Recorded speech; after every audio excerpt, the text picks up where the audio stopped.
Good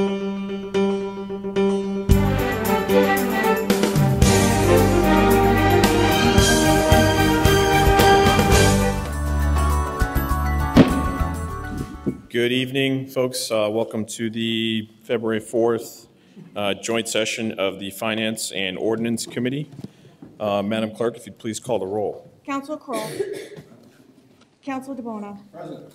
Councilor Harris. Councilor Hughes. Here. Councilor Yang. Present. Councilor Mahoney. Present. Councilor McCarthy. Present. Councilor Palmucci. Chairman Payne. Present. 8 members, you have a quorum. Do you have the open meeting?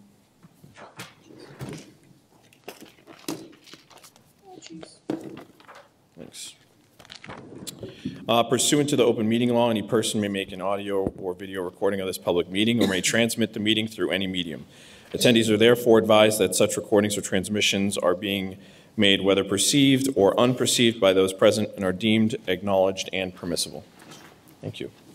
Okay, tonight, a couple things on the agenda. First, we're going to start off with Council Order 2018-159 appropriation for $100,000 for the Boston Harbor Regional Resiliency Plan.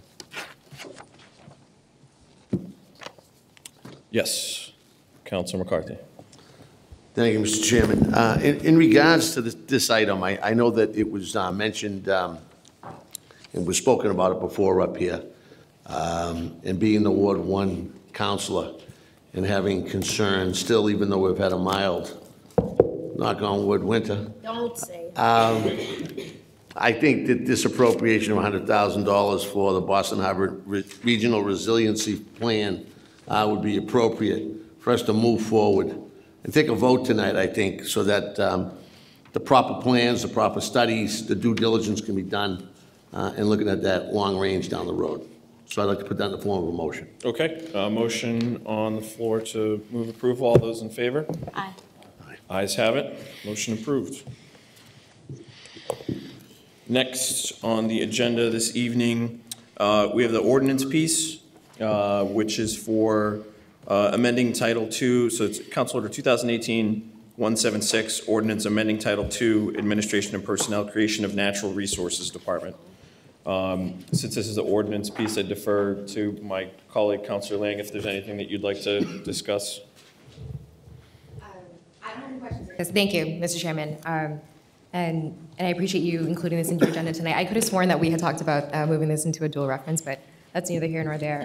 I do want to make sure that folks had received the answers that the mayor's office had sent over with respect to the questions that were asked at our last ordinance committee meeting. I think it's helpful to go through and review that and just make sure that if folks have any follow-up questions that we are able to ask them here tonight. But thank you, I appreciate your work and your help on this. Sure. That be the case? Any other questions, or Councilor McCarthy? Just a comment. I thought that the package, I went through the entire package, and I first of all, I want to commend yourself and Councilor Yang for going through the due diligence a little bit of getting some of those questions answered a little bit more. I don't think we go enough into the depths of some of the departments on what they have for support, what they actually do. I have been in support of this since it was brought forward. I know there was some talk, and I think the talk is well worth it, the questions that were answered. So I'm going to support the change in amending Title II for the admin and personnel, creation of a natural resources department. Okay. Is that a motion? Yes, sir. Okay. Motion to approve. All those in favor? Aye. Aye. All those against? Ann Mahoney against? The ayes have it. So that's the ordinance piece. We'll now move forward on the agenda for the corresponding Council Order 2018-177 ordinance amending FY19 municipal budget, creation of natural resources department.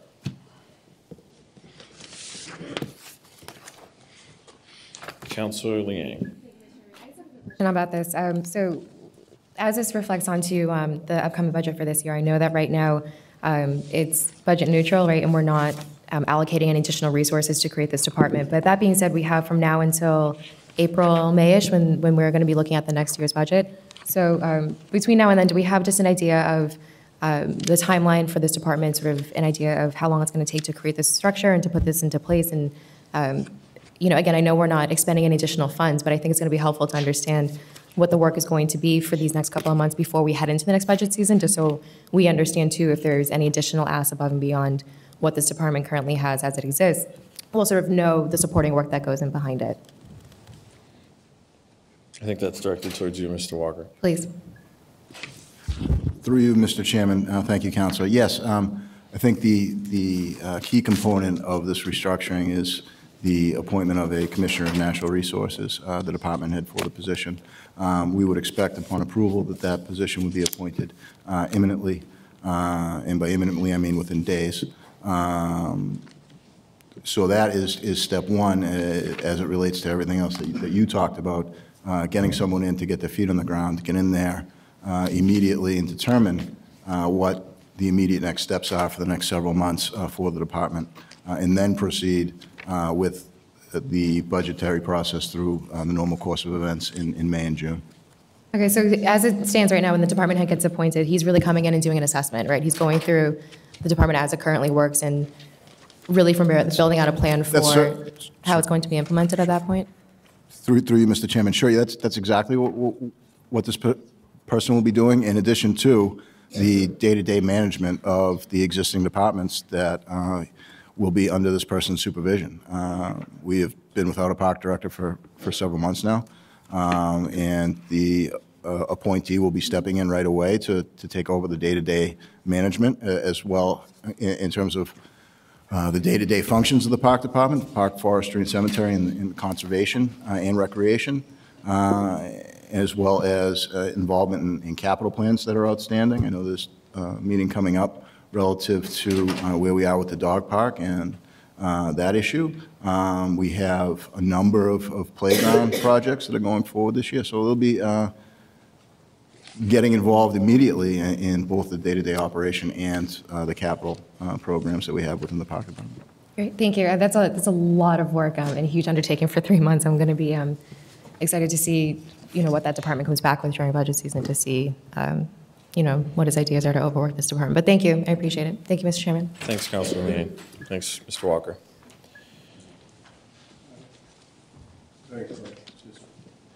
Councilor Kroll. Thank you, Chairman Kane. Just reviewing the order for Council Order 2018-177. I don't know if it was a typo, but if you brought your eyes down, third line, it says Director of Natural Resources.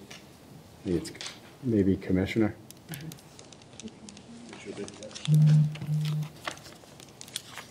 So I don't know if we want to just amend that so it's appropriately reflects the job title. Is that just a sort of clerical thing we need to take a vote on? Right. I don't believe in. Okay. You can vote on it as amended. Okay. Yeah. Please, as amended. That's all. Okay. Thanks, Councilor Kroll. Councilor McCarthy, did you have something to say?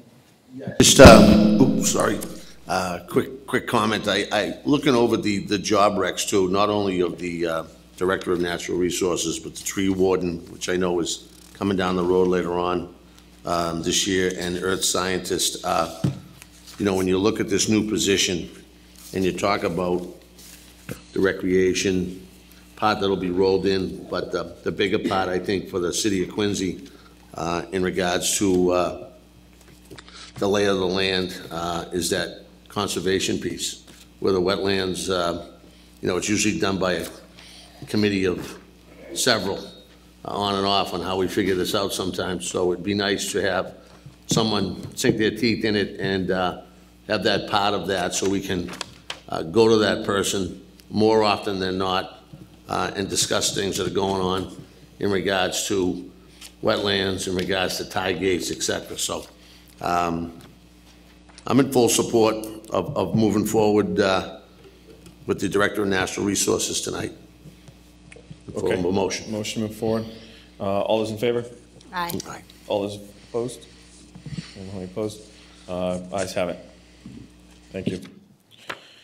Okay, next on the agenda tonight, we're looking at Council Order 2018-175, Land order of taking Messina lot.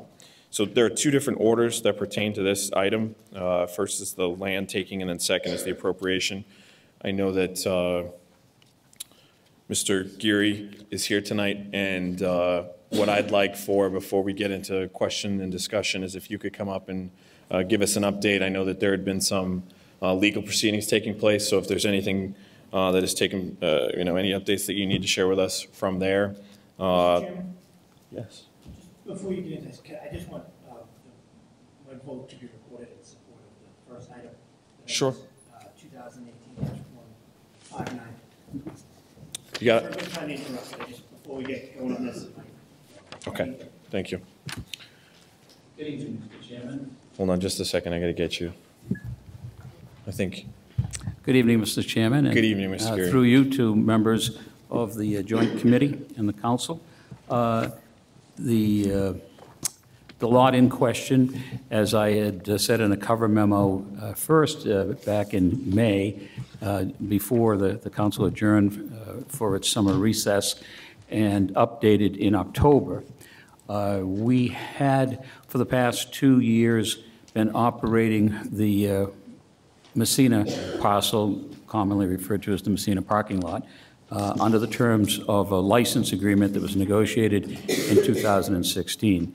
The city had, at that time, requested a 5-year renewable lease. The owner was reticent to grant that, so we operated on an annual license that was renewable at the owner's election annually.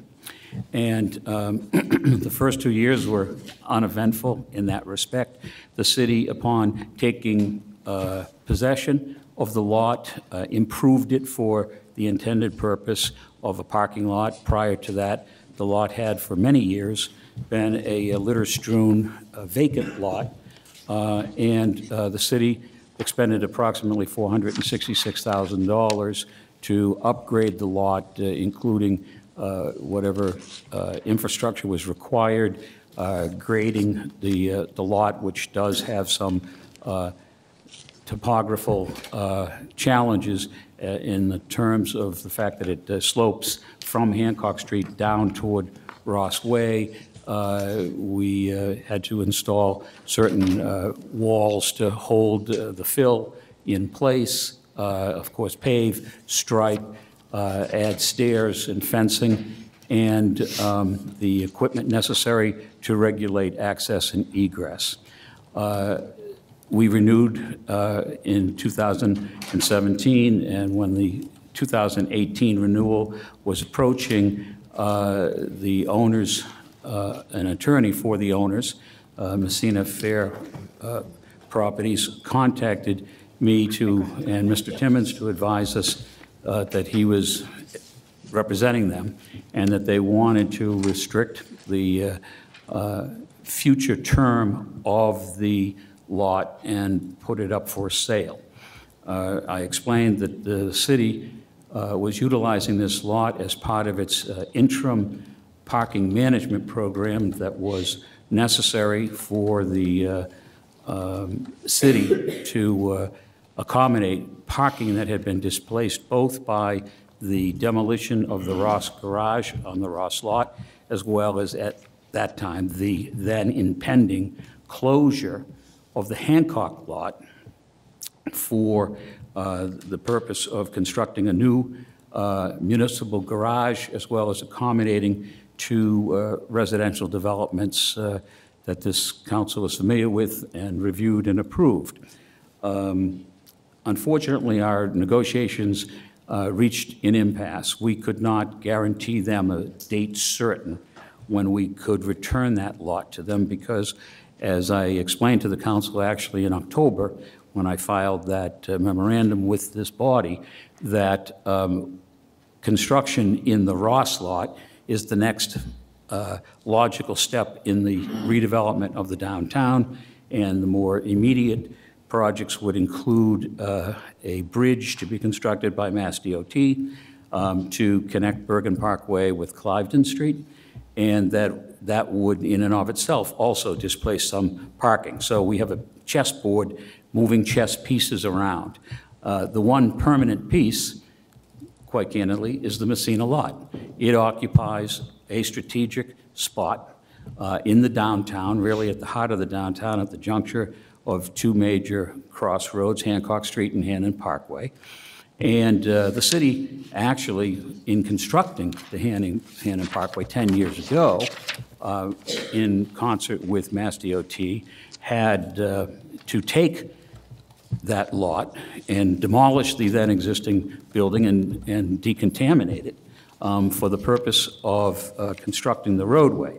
Because the city was not in need of a parking lot at that time, it was returned to Messina, a clean lot, and since that time it has lain fallow as it relates to development. So once we had reached that impasse, the attorney for the owners suggested that the only thing that they would tolerate would be a taking, and for the city to acquire the property, and that they would not renew the lease. And shortly thereafter, even though we had negotiated an interim extension of the license, they issued a notice to vacate, and subsequently to enforce that, they went to Quincy District Court and requested an order for eviction. Since that order was filed, the city has been before the court defending our position, the need for the lot, and it is scheduled for trial before Judge Coven. He did, at our petition, really the petition of both parties, delay the proceeding, knowing that this taking order was pending to determine whether or not the trial would make sense. It's my considered opinion that, and we have appeals, but litigation is no inexpensive nor easy chore. And the fact of the matter is, in discussing it with the mayor, when we reached that impasse, the fact that I just referred to, that we've had to cope with this particular parcel now twice in the course of 10 years, because it is a strategic parcel. The city does aspire someday in the future for it to host commercial development rather than residential development. The Messina folks were looking to develop it for residential purposes, and we don't think that's the highest and best use of it when it's ready to be developed. But for the interim and for the foreseeable future, it is going to continue to play a critical role in assisting the city in mitigating the impact of the loss and displacement of parking spaces throughout the entire downtown. Thank you, Mr. Gary. While we have Mr. Gary up here, are there any questions from Bonnie? Councilor Liang? Thank you, Mr. Chairman. Good evening, Bill. How are you? Oh, did you call? Oh, I'm sorry. Councilor Liang, yeah. Okay. Hi. I'm sorry. No, you're fine. Good evening, Councilor. Good evening. How are you? Good. How are you? Good, thank you. Good. I just have a question for you about the notice that you had sent out earlier this evening with the breakdown of what we invested in repaving and constructing this parking lot, and then what we paid in rent for the last not the last 2 years, but the 2 years before that. So it looks like the investment that we made in the infrastructure and construction of the parking lot was $466,000, and then we paid a rental fee of $102,000, and then a rental fee of $101,000. When we entered into this lease with them, we knew that it was going to be a year-to-year lease. Yes. Right? So at what point did we agree that we were going to invest $466,000, knowing that we were only going to have a year-to-year lease with them? Was that part of an agreement with them that we were going to pay that? That was part of the agreement. The city understands that when you open a public parking lot, it has to be up to a certain standard. So it can't be a gravel lot. It's not going to be a grass lot. It required that level of work to make it suitable for the intended purpose, which was to provide a safe location, a suitable location for parking approximately 100 to 102 vehicles. Did they invest anything in the construction of the parking lot to help with us? Did they invest anything into the construction of the parking lot? No, would they? They had no intention of doing anything with it. Their intention was to leave it as a vacant lot for future sale. It's important to note that the city was able to utilize MassWorks funds for this because it's an appropriate usage of those funds when you are displacing existing parking. There's generally an obligation to mitigate that by providing substitute parking. So it was, in our considered judgment, for a 5-year term, which is what we were looking at least, that kind of an expenditure was quite appropriate. And that expenditure, you said, was from MassWorks, not from us? The funds for it were from MassWorks, yes. It was funded as part of all of the construction. We linked it to each of the construction projects, which were then underway, starting with the demolition of the Ross Garage. I understand, okay. So the reason why I ask is because, the thought process I'm thinking about this is when you lease out a space that you're going to build, right, and enter into a lease agreement with, is generally there's tenant improvement money if, the owner of the land is going to give you some funds to improve the space, or if you're going to put in more money to significantly improve the space, then maybe your rent will be a little bit less, or your lease might be a little bit better because you're investing the funds to essentially improve the space, right? So that if you vacate it, the next folks coming in will be renting a better piece of property than when you started it with it. So it sounds like that's what happened here, is that we came into a space where we had actually improved the space that we were renting, and then if and when we decided to leave, the owner was at a better advantage now because they're now renting out a piece of property that we ended up improving. They were quite adamant. As a matter of fact, the license agreement, at their insistence, includes a proviso that we remove the parking lot if we were to vacate it. So they did not see that as a betterment. Mm-hmm. It was a betterment for the city, for its parking purposes, but not for the landowner from their view. Yeah, I just, ultimately, I think I'm just looking at it from our perspective, right, in the role that we have in this, and I think that $466,000 is a lot to invest in the improvement of a property when we only have a year-to-year security of that property. And that's a mindset I have, honestly, with this order in front of us. I feel like with the establishment of the URDP, there is an understanding of the properties within that district that it's going to be subject to eminent domain because we're looking to redevelop this district. That's why it was set up the way it was.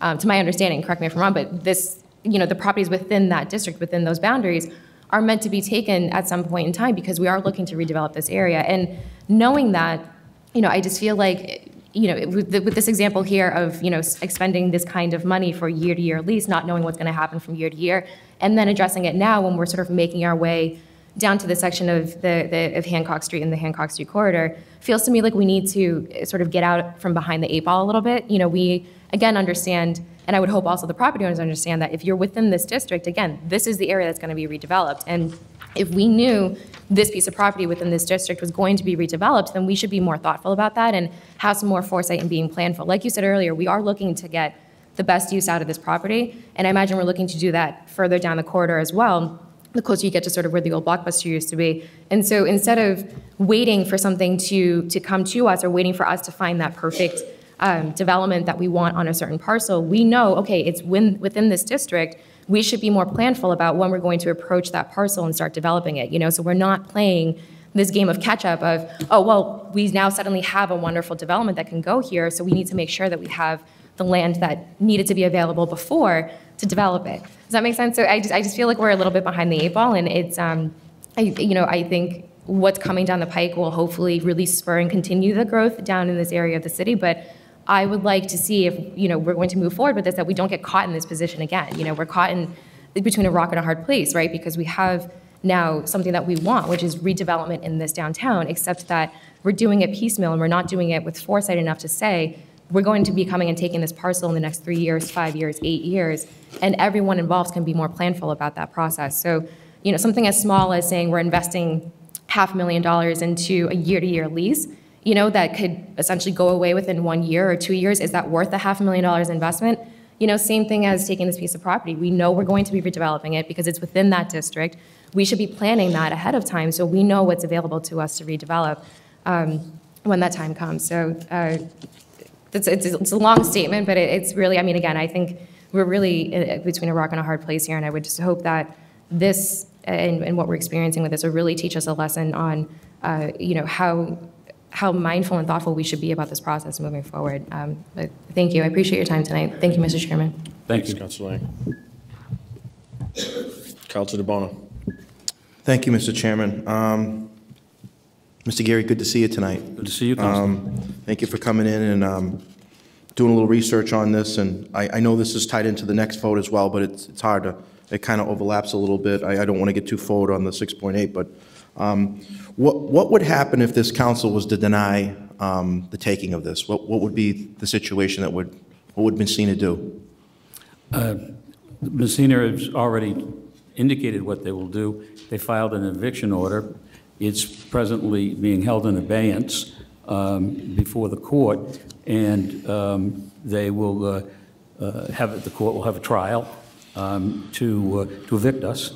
And it's my considered opinion that we will be evicted, and we would have 90 days within which to vacate the premises. So in 90 days, those parking spots would be no longer used for the city of Quincy or our use of the lease. It's basically gone 90 days, and we have to go.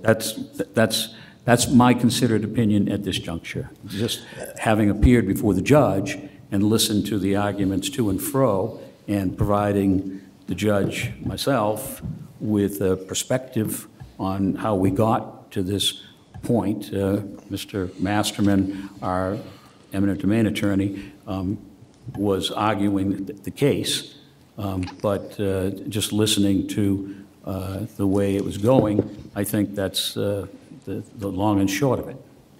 Under the URDP, does Messina own any other properties or parcels within the URDP? Or is this the only parcel that they I honestly don't know, but I'm not aware of any other parcels that Messina owns in the URDP district. So the reason why I asked that question is looking to see the future. We're going to be just dealing with this either tonight and move on from this and not have to work with the Messina Enterprises or the group, Messina Group. That is correct, and that was part of the mayor's deliberations on the matter, was that it is such a critical parcel, not only in the short term for interim parking purposes, but in the long term for the strategic development of the downtown, that it made sense. And to Councilor Liang's points, as it relates to leasing or renting, that's a dilemma that often besets municipalities as well as private parties. But in the long term, it would be better to proceed with the acquisition and fee. And to some degree, we were forced to it by the owner's actions. You said there's 100 parking spots on that parcel? It's approximately 102, I think, with some valet management. We could actually even increase that. Now, the garage across from the courthouse, what is the proposed timeline on that being finished? Are we on schedule, or we are on schedule. We expect it to open in the fall of this year. Fall of this year, so you say September. The new year. The new year, okay.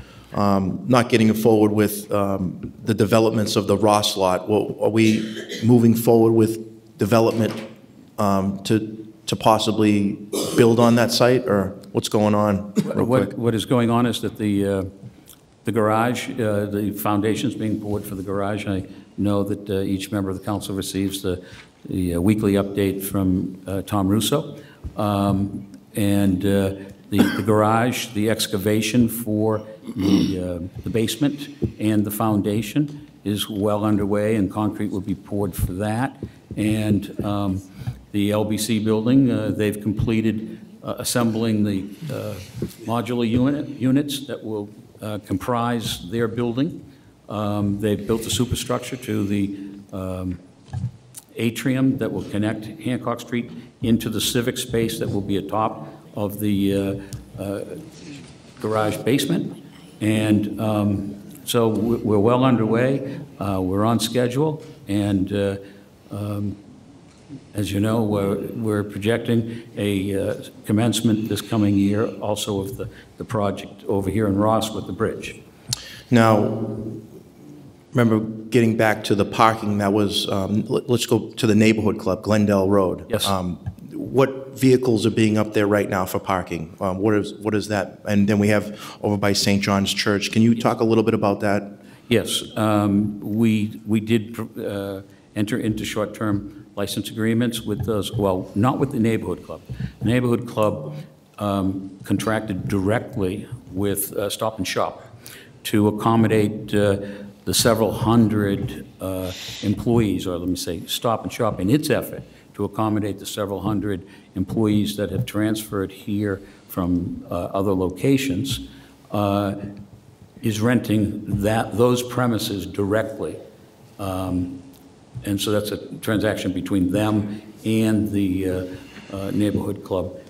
The other locations, several of them are being utilized to capacity. They're mostly churches. And the biggest one, of course, is St. John's.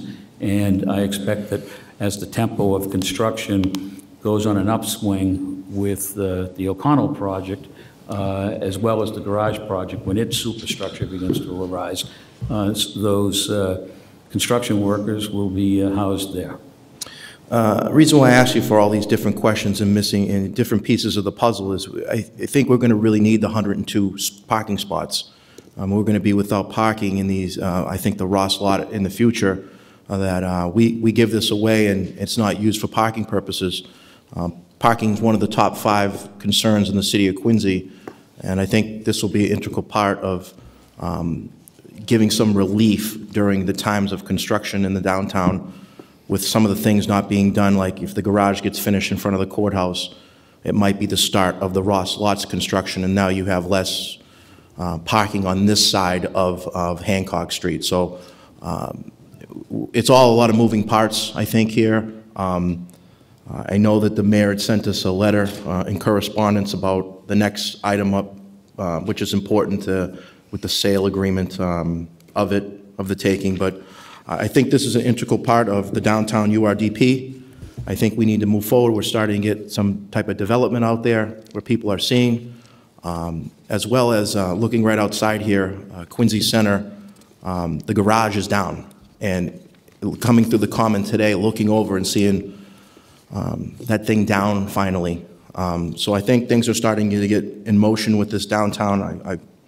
I'm glad you're in front of us. When you're not in front of us, I think sometimes we're not getting things fully done, but I'm glad you're here, and I'm looking forward to my councilors. I have a little more open mind on what they want to do and how they're going to vote this, but I just wanted to get a notion of the parking throughout the URDP and right out the outskirts. Yes. But I'll have more discussion on the next vote here. I don't want to get too ahead of the appropriation of funding, so. They're connected, if you want to just bring your thoughts out. Okay. Save time. The intentions of the letter that we got is that you have looking to not sell it for no less than the $6.8 million that is proposed that we're trying to take it for. Can you elaborate a little bit on that, that notion? Well, and I did mention this back in October when I appeared before the council when we substituted this taking order for the one that had previously been filed, and based upon the mayor's deliberations, that this is a valuable piece of property, not only strategically in terms of future development, but financially in terms of what its value will be. And we do and have already seen that the rising tide is rising a lot of boats in terms of property values in the downtown. So we would expect that to happen. And now this also, you can't state this with certitude, but there are, as we all know, vagaries in the market. The market goes up, the market goes down. I think we all understand that right now, for reasons that none of us are all clear on, that it's a prolonged boom market, but that could change. But for the foreseeable future, the crystal ball for the next 5 years is we're going to need it for a rather mundane utilitarian purpose that's absolutely essential to the growth of the downtown and the continued prosperity of the downtown. And when that time has passed, that we need temporary parking facilities, that it will be in a perfect location for being developed by the appropriate developer in accordance with the guidelines in the URDP. And we would hope that it would certainly, at that time, yield a price no less than the price that you're being asked to appropriate, and indeed potentially more. Plus interest? Go ahead, Mr. Chairman, go ahead. No, I just said plus interest, whatever we're paying on the bond, yeah. Lastly, is your intentions to go into this parcel to be used for a commercial use? Is that the intentions of? Certainly that's our aspiration. That's our preference. And we do believe that there's a synergistic effect, hopefully, when we do land that first commercial or office use, that it's going to have an appeal for developers that are looking to develop outside of Boston, outside of Somerville and Cambridge, and make this city more attractive. Bill, can I interrupt you real quick? Yes. So basically at that point, we'll be the ones who get to choose the winner, right? Because You'll be the one who gets it? the city will be the party that chooses the winner. Because Yes. we'll own the parcel. Yes. So what does that list look like of potential commercial developers? At this juncture, Yes. at that spot, there's nobody there. Because I think it would make me more confident in supporting such an initiative to move forward and spend another 6.8 on taking a property if we had people in mind to take care of the development, right? If you're saying that this one event, which is a potential concurrent commercial development in the downtown area, is going to spurn interest in this property, who would that be, right? I mean, it's like we're taking these incremental steps, but I'd like to see incremental steps connecting to a larger vision. I don't disagree with that, Counselor. I think that in the near term, you're going to see news regarding a potential commercial development that's going to take place in the Ross lot. But that would be basically the spark, not pertaining to the Messina lot. That's correct. That would be the spark. That Okay. is So, but, perfectly let's talk about the Messina lot, right? Okay. So that's just my perspective, is that I'd feel much more confident about this if we either had people in mind that could be that commercial developer in lieu of the residential that we do not prefer. Or if you knew of people, you know, Well, as you said, people outside of we, this area. We are talking to developers all the time, and they're both local as well as outside the city and even outside the state. We do believe that, once again, as you stated, you know, the spark isn't, you know, it's not too far from the Messina lot to the rest of the Ross lot. Right. And we do believe that they will have confidence when they see the city is able to attract the kind of commercial development that fulfills the economic goals of the city. Now, at this juncture, if we were simply to leave it in the hands of the Messina folks, their aspiration is to develop it for housing. And I think we've, that's not the highest and best use that we could aspire to for that lot. The city's still in control of that. It would still have to come before the body. Oh, sure. Right? So So that would still be an LDA. We're in control of that. Right. Oh, but no, but if they were to regain ownership, or let me say, Not an LDA, not regain, but I mean not an maintain LDA, right. ownership. Yeah. They could go the regular zoning process and petition for a housing project. So that's what we're running up against secondarily in terms of future development. But the tool for taking still exists. So the tool for taking still exists. Yep. We're still in control of the approval process. Yep. Which sounds like two positive positions to be in if we're not going to get what we ideally want in the outcome, right? Right. So I guess the question is then, why now? Why now? Because I think we want to end the uncertainty. The uncertainty is, well, right now, the certainty is that they would recapture the property, or we'd be in prolonged litigation with them, facing a result that I think is very uncertain. So that's the advantage to act now. So as Councilor Liang pointed out, we're not spending money over a long term, and the value has gone up on that property, in part, incidentally, to the increase in valuations as a result of the construction of the condo complex, Cliveden Place, immediately adjacent to it. But we'd be spending less incrementally than the 6.8, and then we're sort of making an assumption that we could recuperate But all of those I costs. think if you look at the numbers, you could see that we could be there pretty, approaching that kind of expenditure pretty rapidly over the course of 5 years, as it relates to the property value increasing. And, so far, because it's a relatively new facility, we don't have any major maintenance. But it's, the old story, pay me now or pay me later. And so that's why the urgency is now. Well, let me say, one of the reasons the urgency is now. Okay, I appreciate that, and I'm sorry to deter. No, it's all right. You're on the same exact page I am on with the commercial use. I would like to see this, in my point of view, 100% commercial use.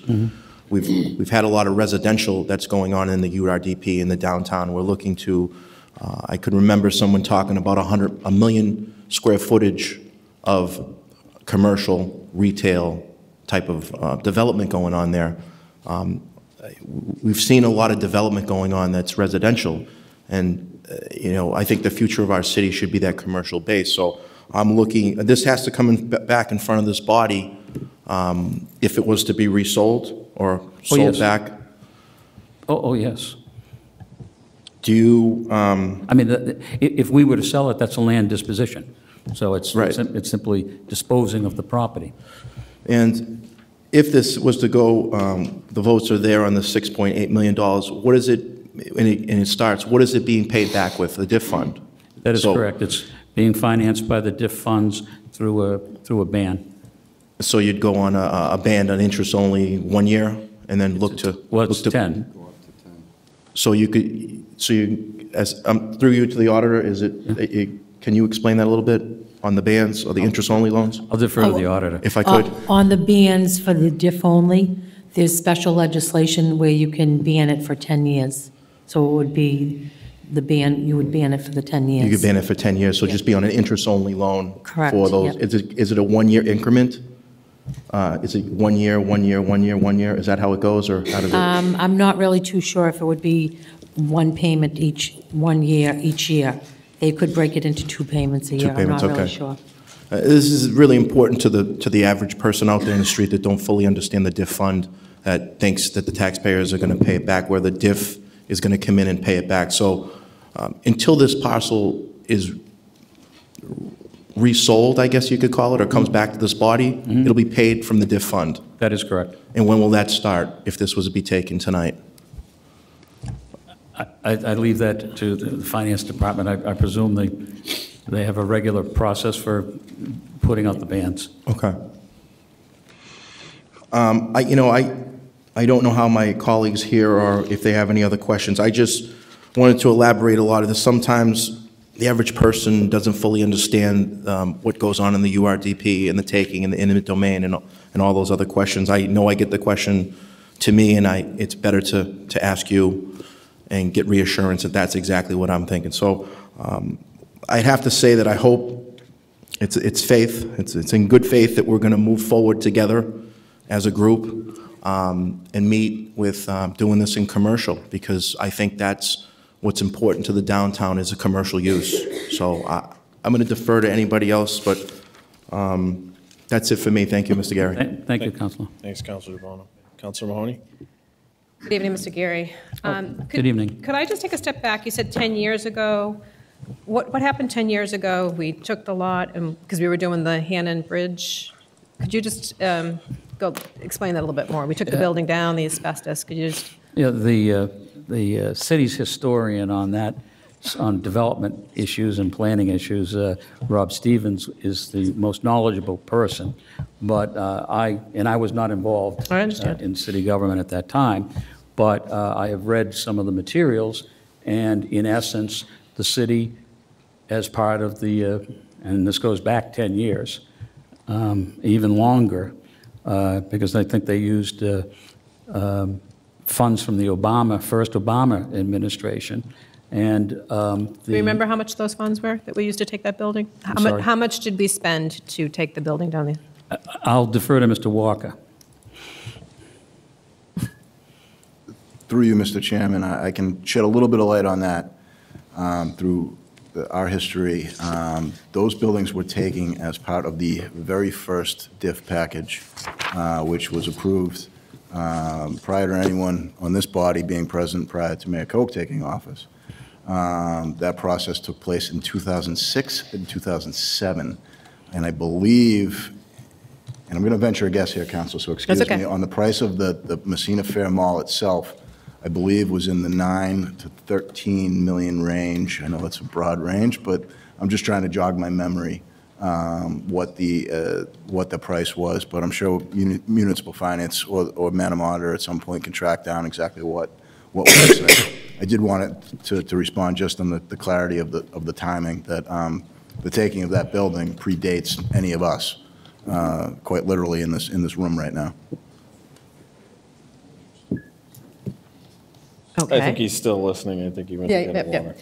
So, and then what happened? So I want a little history on it too. Maybe Mr. Walker, you'll have to continue that. So it was 9 to 13 million the taking, and then we sold it back to Messina? Well, we didn't, through you, Mr. Chairman, we didn't sell it back. We, and perhaps Mr. Masterman, he was not involved either, but he would have the technical legal knowledge on how the eminent domain works. The city, essentially at that time, needed only a portion of the property to make room for the road. Unfortunately, that portion that the city needed at that time included a piece of the building that was on that property. So because we had to use just even a corner of the building, we essentially had to pay, during the eminent domain proceedings at that time, the value of the building and the full property at that time. And then subsequent to that, when the city had used its space that it needed for the road, or taken the space that it needed for its road, and the building was down, at that point, under eminent domain law, the former property owner was entitled to legally retain the portion of the property that the city did not need. And again, I remember this part pretty distinctly, is that we actually, Mayor Koch and the engineers at the time, when we were first starting with the streetworks process, back in 08, 09, in that range, we had talked about potentially redesigning the road so it would not implicate that property to the extent that it had. And again, this is my memory here. It's going back a little bit now. It's not like it used to be. But the engineers quickly determined that the road was where the road was, because that's where the road had to go. Okay. So we spent approximately $9 to $13 million for the road, approximately. We got a corner of the lot. We took a building down. Messina got it back. Then we were doing a year-to-year lease, which I know we've already gone through this, but I'm going to ask again. To turn this over, I have a lot of pieces of paper, I'm sorry. So in 2000, it was just last year that we opened up the parking lot, the 100 spaces, correct? 2016. It was 2016 that we opened up June. It was June of 2016. Okay. And the 100 spaces that we have over there, who's parking in those spots? They're all monthly parkers. The monthly parking program is designed to service the business community in the downtown. And that was part of last year when we were closing off the Hancock garage, that we put the monthly parkers over in this area, correct? Yeah, we actually started before the... But the rest of them migrated, everybody? Right. And my understanding is that the 102 vehicles are divided between 3 different companies. Does the city have a plan B for if this council doesn't approve $6.8 million of taxpayers' money? I know it's going to come out of the DIF, but we don't have an LDA for the downtown. I know that's coming before us. We don't have any idea of who the commercial developers are going to be for a property that we're talking about taking. We're being asked to bear a burden of something that it sounds like you didn't have a lease on when we went ahead and utilized this parking lot. We've invested money in this parking lot. There's a lot of money that's been invested in this corner, and I understand what you're saying is that a commercial property could come in and actually develop, and that's what the city would like to see have happen.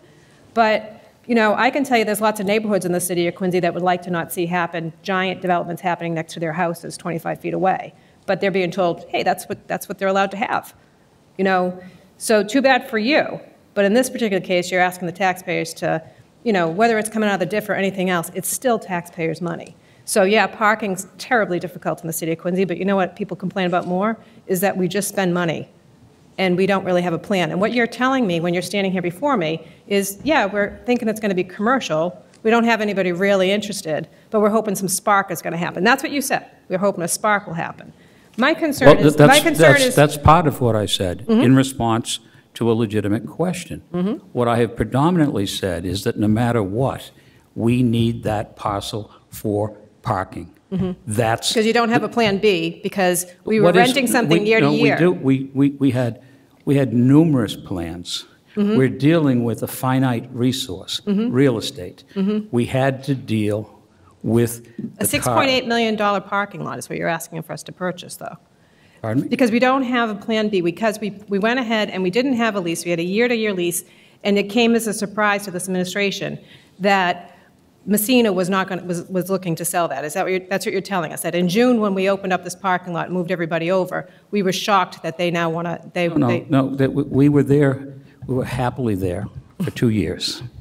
We were satisfying the needs of the downtown business community with the interim parking program that we presented to this council and we implemented, and notwithstanding expressed concerns that there would be chaos, it was managed relatively well.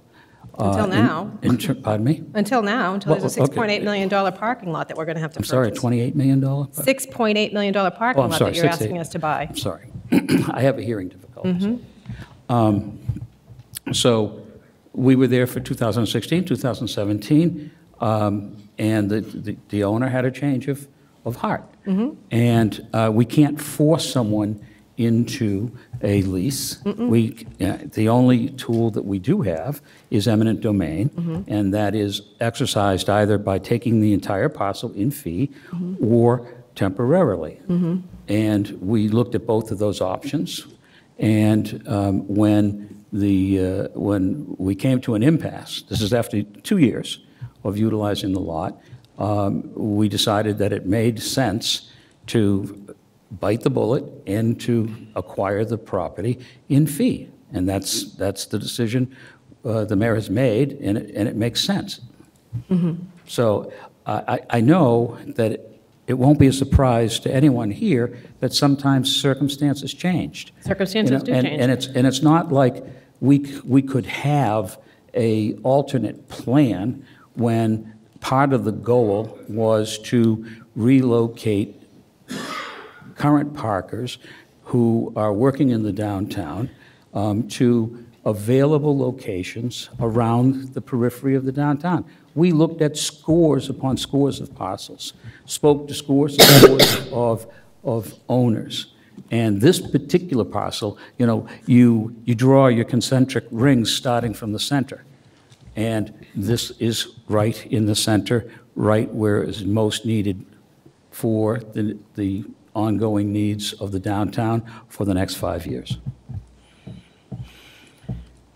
It still seems very short-sighted in the sense that we went through this exercise and you had scores and scores of other locations, and $6.8 million is what we'd come back to the council for to buy for a parking lot for temporary parking. And we also had read in the paper that there's an LDA that's going to be coming before us. I suggest to the council, before we go ahead and purchase a $6.8 million parking lot, that we see the spark that's going to happen in the downtown, because it went from 1 million square feet of commercial to I'm not sure what. And we don't know a list of any of the commercial developers supposedly that want to come, as we've asked the question and it wasn't brought before us because you don't have any. So again, this is a very expensive parking lot that you're asking me, the council, to vote yes for. And I can't say yes to that without knowing what else is happening in our downtown, because I don't see anything that's happening. I hear a lot of talk and a lot of buzz, but I don't see anything. I hear a lot of things that are out there, but not a lot of stuff coming before us, We've been waiting for LDAs for a really long time to come before us. And then on the other side of it, it's saying, yeah, you know what? And the council will make sure we can purchase, we can sell it back to somebody. We just don't know who that's going to be. And the market could change. And we're not in the market to be able to tell people what we want. Yeah, ideally, I'd like to see commercial come into our downtown, but we haven't seen that. And quite honestly, I don't know if the $6.8 million is going to get us what we want either when we haven't had anybody before us explaining to us what they want to do already. So we have Foxrock, who's bought up the hospital and the Ross and also the temple. Lots of plans on the paper, but nothing actually coming to fruition. So I really do think we need to have that happen before we can even talk about this. While we're waiting for that to happen, we're going to need the parking. That's the bottom line. But that's something that this administration will have to figure out. You should have a plan B. You just got done telling me that you went through all of this and this is the best that we have. Counselor, I can't answer you more definitively than I have. Mm-hmm. And I'm telling you that this is a plan, a parking plan that came before this council telling us that was the best plan that you had. And now you're coming back saying we want, for 100 parking spaces, you want $6.8 million. Temporary. I stand by what I said before, I stand by what I say now. Mm-hmm. Councilor Mahoney, you all set? Mm-hmm. Thank you. Councilor McCarthy? Thank you, Mr. Chairman. Good evening, Mr. Geary. Always a pleasure to see you. I know there's a lot of talk, and Mrs. Mahoney makes some good points. I just want to, 4 minutes till regular start time. Do you want to go now, or do you want to come back? I'll come back. Okay, all right. Thanks, Councilor McCarthy. I appreciate it. Why don't we take a couple-minute recess before we go to 7:30 council opening, and then we'll come back and. Thank you very much. Thank you.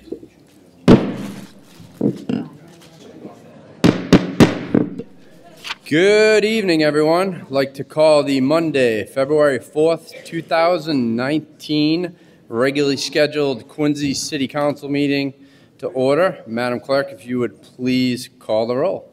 Councilor Kane. Present. Councilor DeBona. Present. Councilor Harris. Present. Councilor Hughes. Here. Councilor Liang. Present. Councilor Mahoney. Present. Councilor McCarthy. Present. Councilor Palmucci. Present. President Kroll. Present. 9 members. 9 members. We have a quorum. Colleagues, if you would please stand and join me in a moment of silence, please keeping in our thoughts and our prayers those men and women who so courageously defend our country.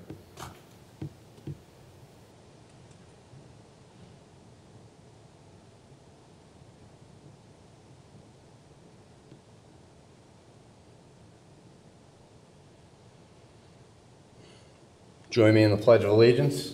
I pledge allegiance to the flag of the United States of America and to the republic for which it stands, one nation, under God, indivisible, with liberty and justice for all.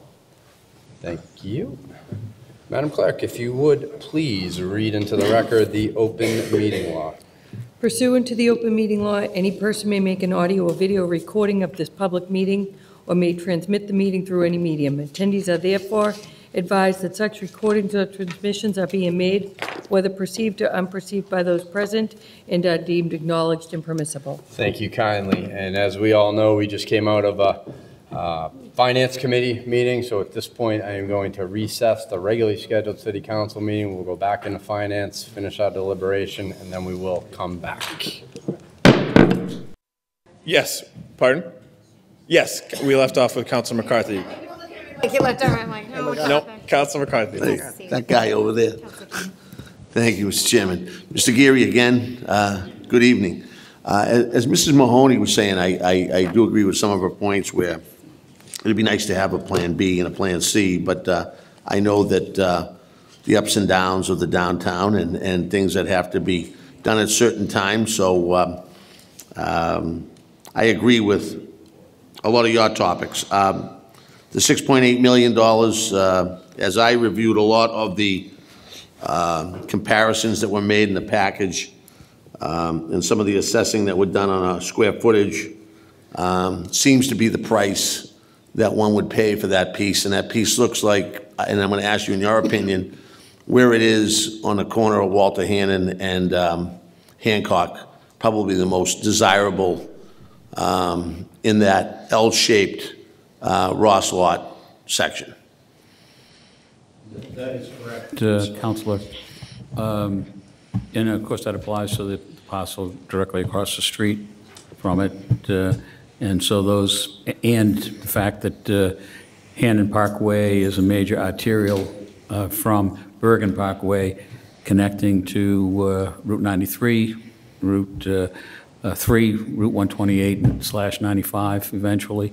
So it is a critical pathway, if you will, for commerce and folks to access the downtown.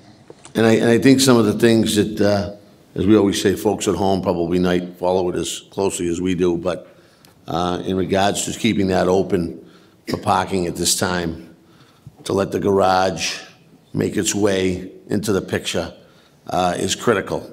And to have the city in charge of that lot, their hands around that lot, I think is crucial to have at this time.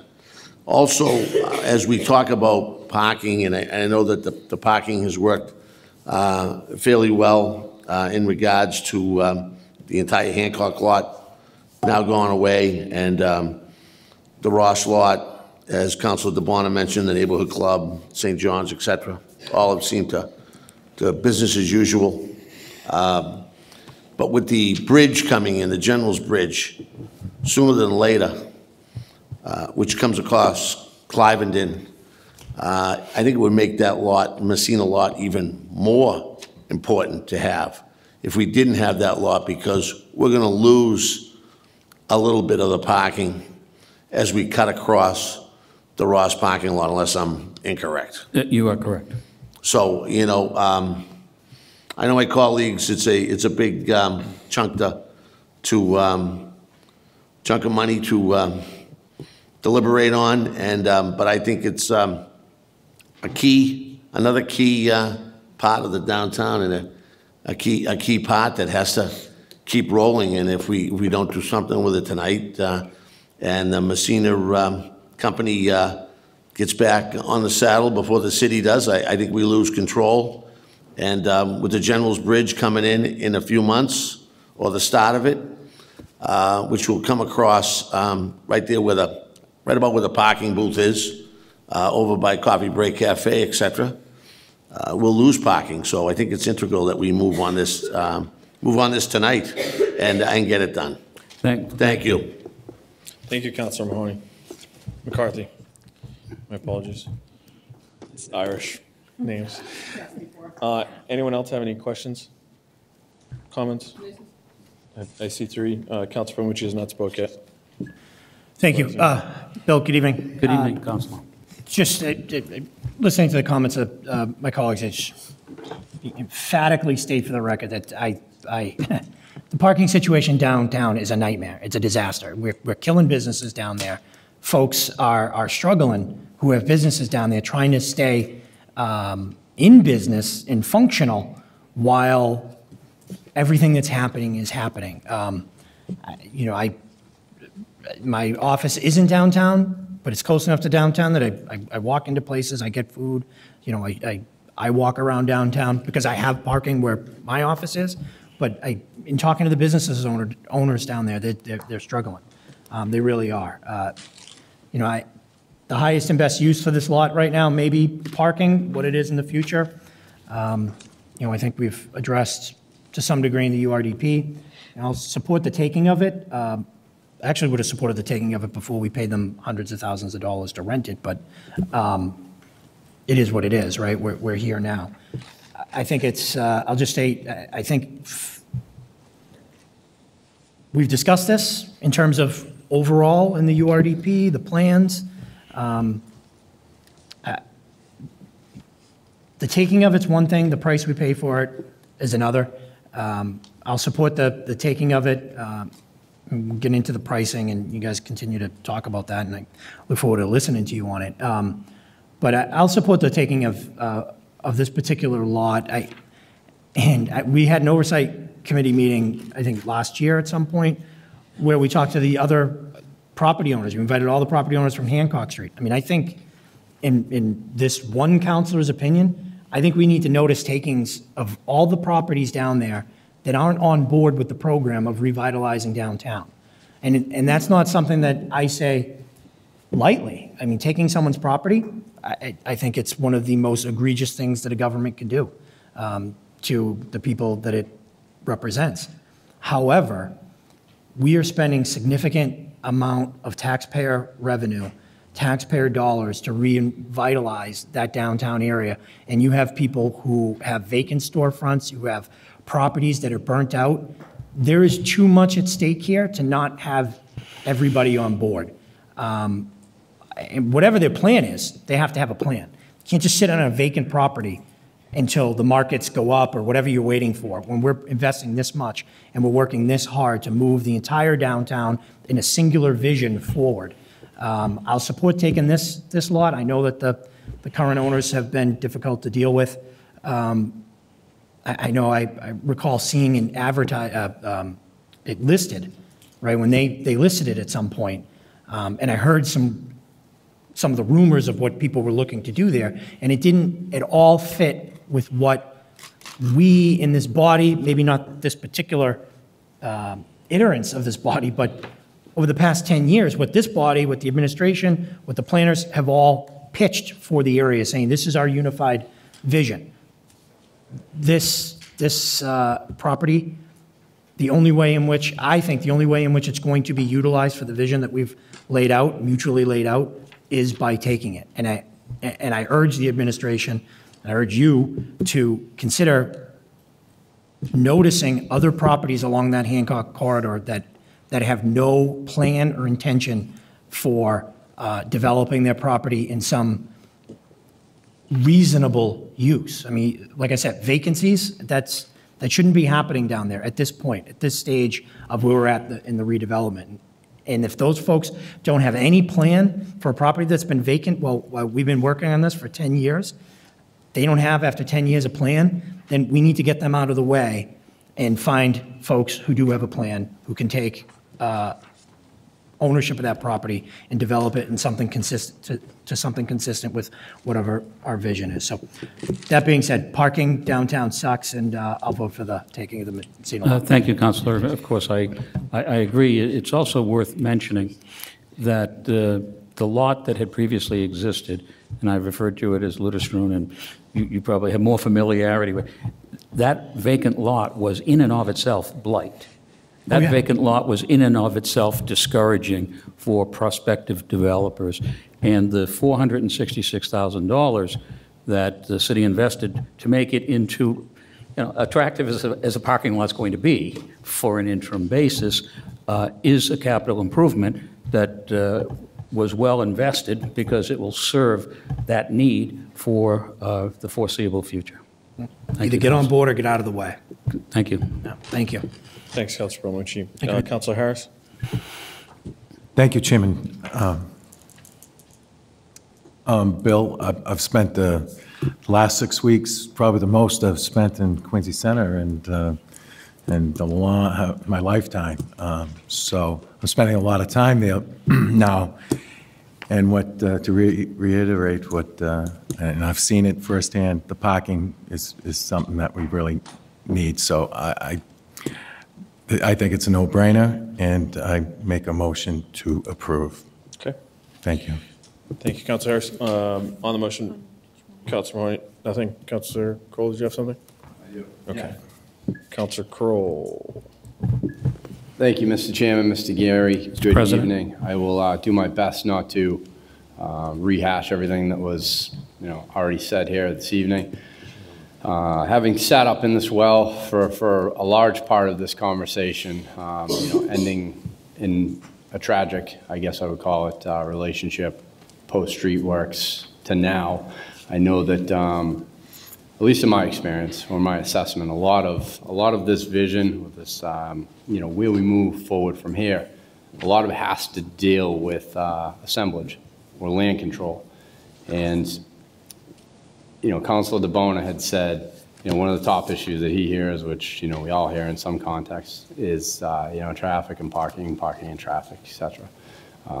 In my opinion, it always has been, at least as it relates to downtown, you have essentially the Hancock lot completely offline at this point, right? Fully under construction. That is correct. The anticipation, I feel very confident that we're going to hear about, you know, a land disposition agreement for the Ross Parking Way, along with, you know, a tenant of sorts. That's Yes. my anticipation of what's coming. So you're going to have major construction going on in the Ross parking lot.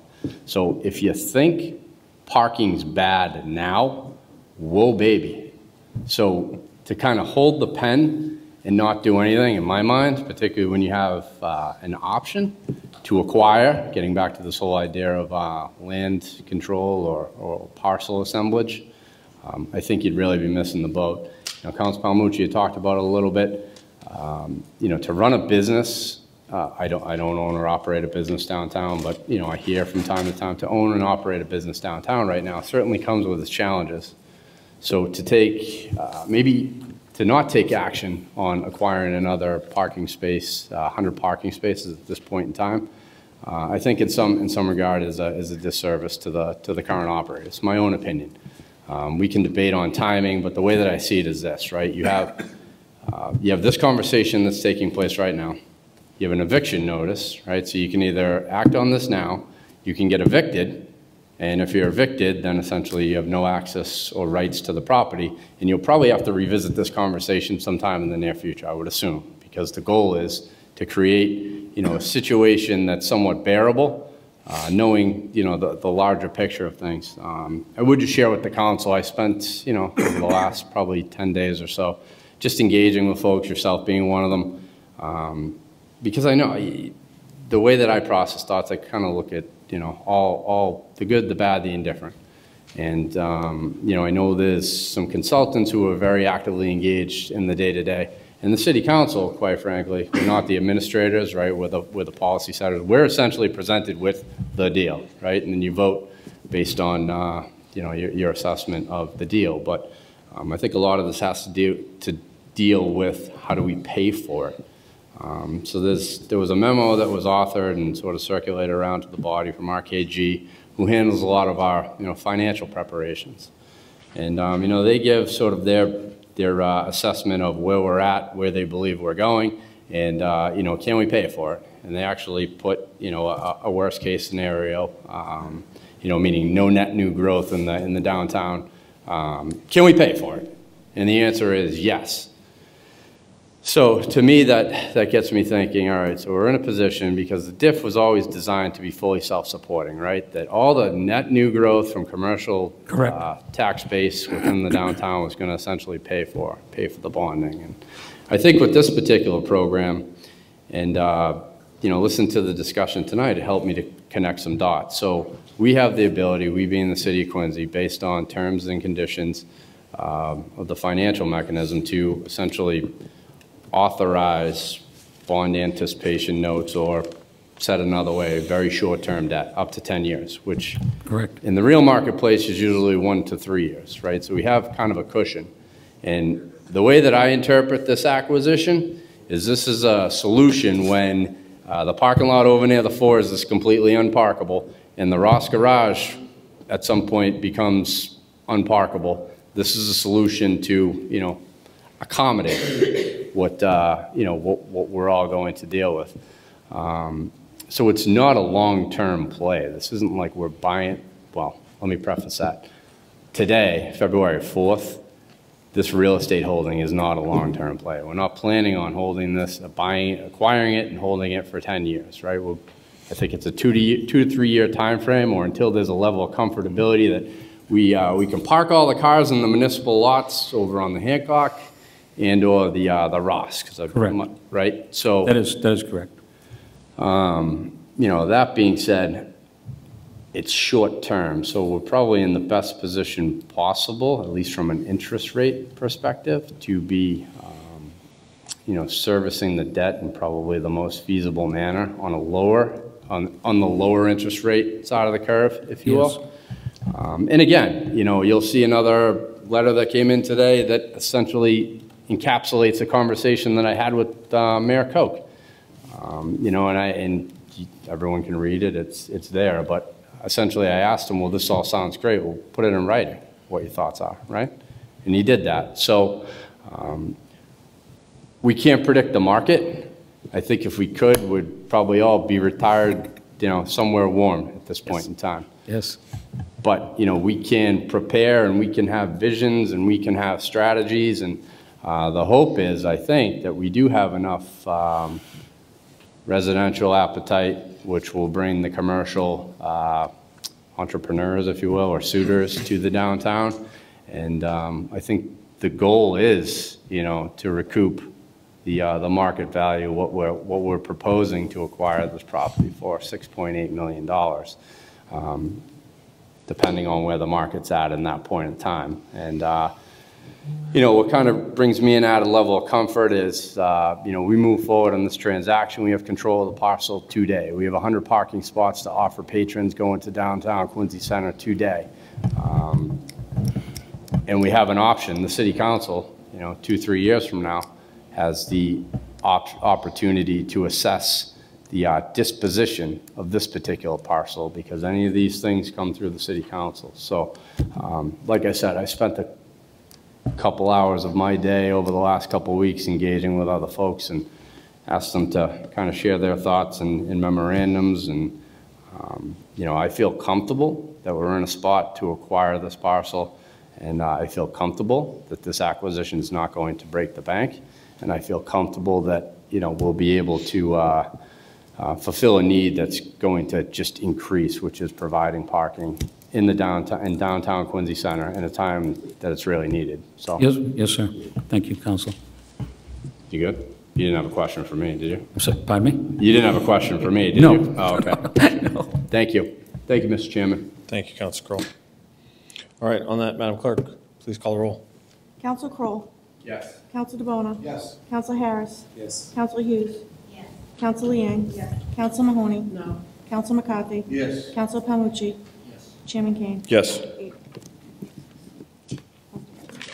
Okay, last but not least, Council Order 2018-185, appropriation for $6.8 million for the acquisition of Messina Lot. Motion to approve on the floor from Council McCarthy. Any comments, questions? Councilor DeBona? Thank you, Mr. Chairman. Just thinking back of some of my colleagues talking about the needed parking here. The way I look at it is this, Council Palmucci talked about the Hancock Street corridor. We had a big meeting last year about the revitalization of those dwellings, and it looks to see that some of those have not been leased out. They're looking very vacant over there. And I feel that with the restaurants around there, I'm thinking of KK's Burgers, 16C, Alba, Fours, even the Fat Cat being displaced and moved. I think it's very important for these businesses and restaurants to be able to survive. We got to have the parking. Now, once the Hancock lot is finished, we're still going to be deficient on the Ross side. I feel that when the Ross and the LDA comes forward here with possibly the Fox Rock situation with the LDA, that we're going to be scarce on this side of the Hancock Street. I'm thinking of a place I still get my hair done is Goodfellas Barbershop. They are no longer across from the Galvin building. They had to move. They couldn't survive the withstanding of the parking situation, and they moved over to Franklin Street across from the Dunkin' Donuts there on Franklin. They're doing well over there. There's a little more parking, but they had to be displaced. I'm thinking of other displacements, and we're trying to get the Hancock corridor, those dwellings for some of these leases and some of these landlords to actually do some motion, do some things. And I'm just thinking that without these 102 spots, it could possibly be in a situation where these businesses say that I don't have any room here on the Ross lot side to park a vehicle. So I'm just looking at the different pieces of the puzzle in the URDP and in the downtown that I think this is an integral part of allowing these businesses to actually get some breathing room. Hopefully we can get the Hancock lots on time. We talked to Mr. Gary about it. But I feel that when the Ross side gets under construction, we're going to be without parking on that side. And at night, I know that there's only so much I want to walk to. There's only so much I need to walk to. I mean, I don't know how people would want to come down here that would park at the Hancock lot, the new garage that's coming to come down here. So sometimes they want to park somewhat close to where they're going to go. So I feel that we're going to need this to move everything forward with the pieces of the puzzle to kind of connect with the different time frames of construction. I know when the street works didn't come into fruition and they were going to do all the construction together at the same time. Now we've put them into different time frames. And as I'm walking, sometimes as I'm walking to the Ford's Restaurant or the Alba, I'm really seeing it kind of come into fruition. I see the Orange Theory Health Club right there. Every time I walk by there around 5 o'clock, it's packed. There's people in there working out. I can see through the windows. They're all in there. Every time I go by there, it's packed. You know, Cafe Gelato, these other dwellings that are 16C, they've come in a little early, try to withstand this. The Ford's Restaurant, I just feel that West of Chestnut Fuji's doing really well, the KKD's Burgers. For some of these businesses to start revitalizing and start taking a chance on it, they've got to see the parking, because that's the #1 factor that I feel that businesses are going to look to invest into our city, is they're going to ask, where's everybody going to park? I feel that we're in a process of construction and accommodating for businesses and parking downtown, and there's a lot of moving parts. The Stop and Shop employees, there's a whole bunch of moving parts here, and I feel that having discussion with the colleagues here, what's great about this group is everybody comes in with a different point of view of things, and you can see it a little bit differently as everyone's spoken up tonight. So I just hope that we talked in front of here today that this parcel of land becomes 100% commercial based, which I'm looking to take that gamble and move forward with. But I'm actually happy that I met with Mr. Walker earlier. He gave me a little insight on the whole pieces of the puzzle of what's going on for the future. So talking to him offline and before the meeting had really helped me with the pieces of the puzzle. So when you guys started talking about the businesses, I started thinking about how are we going to move forward without the parking element of the 102 spots being missing. So I'm willing to take that risk, and in a nutshell, you have to come back to us to resell that parcel. So it's got to come back in front of this council, and I'm hoping that it's a commercial-based developer that wants to come in and invest into our city, and sees the other parcels being redeveloped as well. So with that, I'm all set, Mr. Chairman. Thank you. Thanks, Councilman. I just want to make sure everyone heard him refer to getting his haircut as getting his hair done, right? Did we? Okay. It's like my Nana. The last time someone told me they were getting their hair done, it was my Nana, who also doesn't like to park far away from things she's going to. I mean, it looks good. They do a great job. It's 2019, Councilor Panucci. Yeah. Mr. Geary, if I could ask a quick question. And while you're walking up there, the people from Orange Theory called. They asked you to stop watching people work out in the window.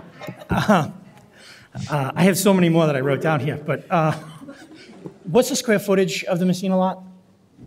It's 44,000 square feet, thereabouts. 44,000? 48. 48,000, okay. All right, so it's $140 per square foot? That's correct.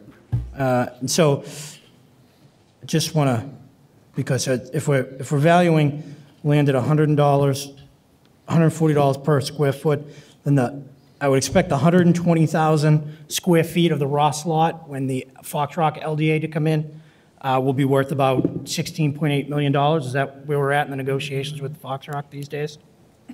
We are in the appraisal process.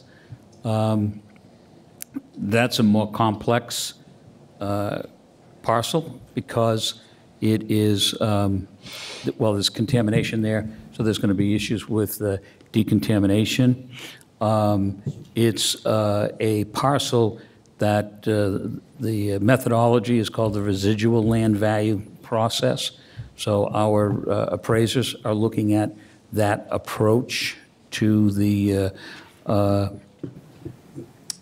proposal. And they'll get a higher or lower land cost valuation?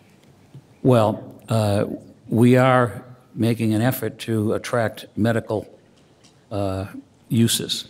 Medical uses are generally nonprofit, and so they don't pay taxes. So as to the value of the land, if we're trying to attract that kind of activity into the downtown, which we believe will have, once again, a synergistic effect, we're going to have to look at all of the issues related to the valuation of that land. Okay. So why wouldn't we use that? I might add that one of the comps in the analysis that was done on this appraisal was the Commonwealth building itself, and that sold for around $5 million, as I recall, which translates into about $140 a square foot. Isn't there contamination issues over there as well, or no? There is in the building itself. Right. And there may be from a release that occurred on the parking way side of the lot that may have migrated. We ran into that migrating contamination when we were making repairs, the infrastructure that was being constructed along that route. When you're talking about that contamination issue, that's not the contamination issue that occurred from one of the properties on the Hancock Street that went out? Yes. It is? It is. Okay, it's the same one, okay. Yeah, it is. And one of the other steps in the analysis, as I'm certain you're aware of, is what were some of the traditional uses, and I understand that one of the prior uses was for a dry cleaner there, whatever year it may have been, and as you know, that they often leave large plumes of contamination behind them. That analysis has not been done, but just the historic analysis of the property records. Right, likely problems in the future. Okay. Why wouldn't we use that same analysis or appraisal method, or residual appraisal method for the Messina lot to get a lower assessment of what the value is there? If we were to use that for medical office space, then arguably we wouldn't have to pay $6.8 million for it, right? Well, not necessarily. The highest and best use, and I can defer to Mr. Masterman if you prefer, the highest and best use was determined to be residential, and that's what they, as you referenced in your earlier remarks, that's what they were in the marketplace for. Right, right. Okay. All right, I know it's a little off track to kind of go the Ross way, but it's always interesting, and I know this is something that's going to come before the council, hopefully fairly soon, but I think it's instructive to know what we're assessing land at per square foot in that general vicinity when there's a 120, 140,000 square foot parcel that the city owns that's going to need to be disposed of. I think the north parcel of the Ross lot right now that's available for disposition is, I want to say, about 95,000 square feet. So the 120, I'm including the southern You're parcel as well? including the south, yep. All right. So Thank you. I'm glad you agree with me that it's worth $16 million. Appreciate it. Thank you. Hey, no, I know. I'm joking. I know. It was a joke.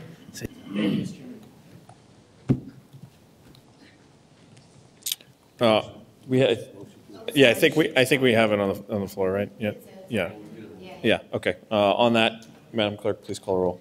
Counsel Kroll. Yes. Counsel DeBona. Yes. Counsel Harris. Yes. Counsel Hughes. Yes. Counsel Liang. Yes. Counsel Mahoney. No. Counsel McCarthy. Yes. Counsel Palmucci. Yes. Chairman Kane. Yes. 8 members. Motion passes. Thank you, Mr. Geary, for being here tonight. Thank you to my colleagues for all their comments tonight, and that concludes our Finance and Ordinance Committee meeting.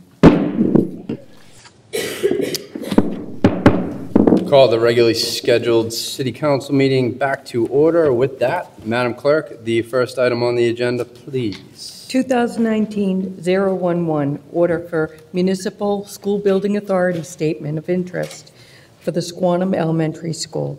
Motion to waive the reading. Motion made by Counsel Kane to waive the reading. On the motion? Do you want to say something? Please. Oh, thank you. Thank you. Counsel Harris. Thank you, President Crow. Thank you, councilors. The order before you tonight is identical to the one approved by this body at the same time last year. What it will do is maintain the Squantum Elementary School as the immediate next priority in the city's ongoing school replacement renovation program that has produced 2 new schools since 2010 and a third scheduled to open later this year. I'm proud tonight to continue to advocate on behalf of this project that is absolutely vital to the neighborhood of Squantum and the Quincy Public Schools. This statement of interest before us tonight keeps the Squantum Elementary project on the priority list for state reimbursement for a majority reconstruction or renovation project at the school, which, based on previous projects, is likely to be in the range of 70% of the total cost, saving local taxpayers tens of millions of dollars. I understand that the full planning and feasibility process and associated state matching funds will not be allowed to begin in earnest until the city closes out its current project, a Southwest Middle School. I look forward to working together with the neighborhood, our school parents, and Mayor Koch in bringing this project to reality as soon as the state gives us the green light, hopefully later this year after the new school opens. With that, I'd like to make a motion to approve. Oh, it was already made, right? Did you actually make a motion? No. Oh, you waived the reading, that's right. Motion made by Counsel Harris, second by Counsel Liang. Counsel Liang on the motion. Thank you. Yeah, no, I appreciate the opportunity to be able to second this. I went to Squantum School, and I'm pretty sure it looks exactly the same as when I was in kindergarten, first grade, and had a lot of good naps there. But I just wanted to thank my ward counselor, the administration, and I know our treasurer, Deb Goldberg, has been steadily supporting our efforts to, rehab the schools across the city. And as, we continue to grow, obviously, one of the things we want to prioritize is that our services are also growing with that. So I'm really excited to see the school move along that process to get rehabbed and redone. And I just, wanted to thank you guys again for your work on this. Thank you. Thank you, Counsel. Any further discussion? Counsellor DeBona. Thank you, Mr. Chairman. Just to elaborate a little bit on the Squantum School existing, over the last few years, I've known they've had some roof leaking in the media center / library that was discomforting at different times of the year, and I know that we're patching it up and moving on, but the construction of this in the overall scheme of the other buildings around the city for the schools is not in that great a condition. I'm happy that the mayor and along with Councilor Harris in Ward 6 with the Squantum schools moving this forward as the next statement of interest. I feel that with our enrollment of the kindergarten program and our youngsters, our lower level elementary school kids, with a little bit of an influx of enrollment that sometimes you can build these new schools with more enrollment involved in them. They're kind of like the Sterling Middle School, the Southwest is going up to 430 enrollment from 340. So you're getting an inch, 90 new kids can go into the school. Also, the technological advances of, I see in here, we have one of our special education classrooms and over there at the Squantum School. We're going to, as more IEPs and 504s are more put into the kids of the city, that we're going to need to find spaces for more programs for special education. And I know that I'd love to see more classrooms at Squantum Elementary School to provide for all of the kids in the SPED program. So I'm looking forward to moving this forward and getting it into the pipeline of the Massachusetts Building Authority and moving on with these classrooms. That would be great. So Quincy High School, Central Middle School, Southwest, which is a Sterling Middle School, and now we'd go with this one. So happy to support this tonight and looking forward to more discussion on this as time goes along. Thank you. Thank you. Thank you, Counselor. Motion made by Counselor Harris, second by Counselor Liang. Any further discussion? Seeing none, Madam Clerk, please call the roll. Counselor Kane? Yes. Counselor DeBona? Counselor Harris? Yes. Counselor Hughes? Yes. Counselor Liang? Yes. Counselor Mahoney? Yes. Counselor McCarthy? Yes. Counselor Palmucci? Yes. President Kroll? Yes. 9 members. 9 members. The item passes. Next item on the agenda, please. Number 2, 2019-012, order from Municipal School Building Authority Statement of Interest to the Broad Meadows Middle School. The esteemed counsel from Ward 1, McCarthy. Thank you, Mr. President. This was a result of our January 4th snowstorm flood down at Broad Meadows last year. Mr. Timmons took a proactive approach and immediately notified the MSBA that we needed an emergency statement of interest. So with that, we have put in a retro application, which I'd like to move forward and approve. Put that in the form of a motion, sir? Yes, sir. Motion made by Counsel McCarthy, second by Counsel DeBona. Did you want to speak, Counsel? I'm sure why not. Well, you had your hand up. I don't know if that was just a second, or did you want to? Yeah, sure. You want to speak? Thank you. Yes, sir. Thank you. Thank you, Mr. President.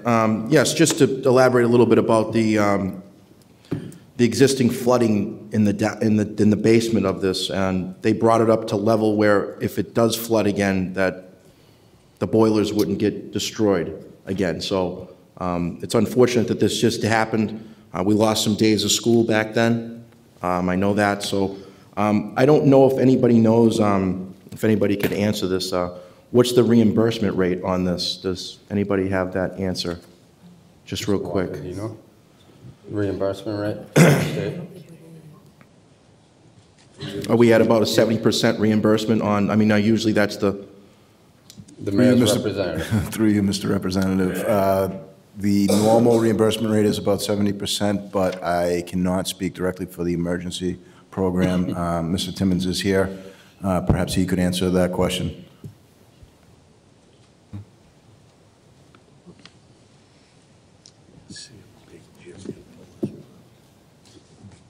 Counselor, welcome. Good evening. I cannot answer that question. And there are a few reasons. One is there are moving parts. Sure. There's a calculation involved, and there's a burden on the city in regard to any insurance that's available. Having cleared the bar to submit, however, because of our self-insured status, the SBA is aware there's no third-party funding. So I'm not sure what the total of the claim that was submitted was. That's another factor here. So I can't tell you. I can only tell you that the fund is one that is somewhat unique and is different from the other funds that we've been involved with, the funds for building a new school, where there's a specific rate, and the green repair funds, where we've been tapping to do doors and windows at schools, where again, there's a specific rate. This is based on the nature of the emergency, the amount of the damage, and it's very, very subjective. I just want to say, Mr. Timmons, good job on submitting this right away after the storm on January 4th, and you did it right on January 5th, so good job on looking out for the... Well, I had a little bit of help. I'm sure if Paul Hines is at home watching this meeting, he'll want me to mention his name a bit, yeah. It was definitely a collaborative effort. There were several people, and the custodial staff down at the school was terrific. They were really first class, and one of the reasons Council McCarthy was kind enough to throw some shade my way is that he was involved at the time helping us out. He was in the building a couple of times while we were down there. So a team effort, but so thank you. Your former Assistant City Solicitor, Paul Hines, Public Buildings Director. I'm not sure when in the transition process it was, yeah, but he's really carried Jack the of all ball trades. on it. Yeah.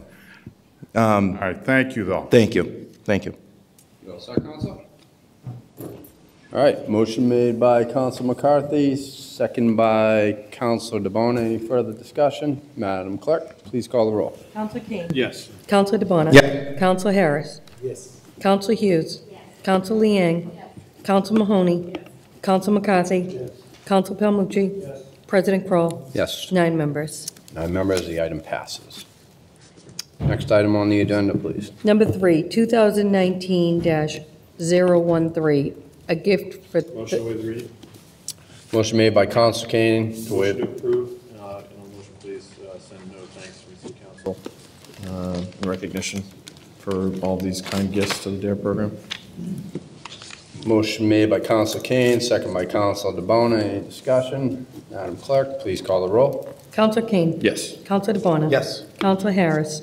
Counselor Hughes. Counselor Liang. Counselor Mahoney. Counselor McCarthy.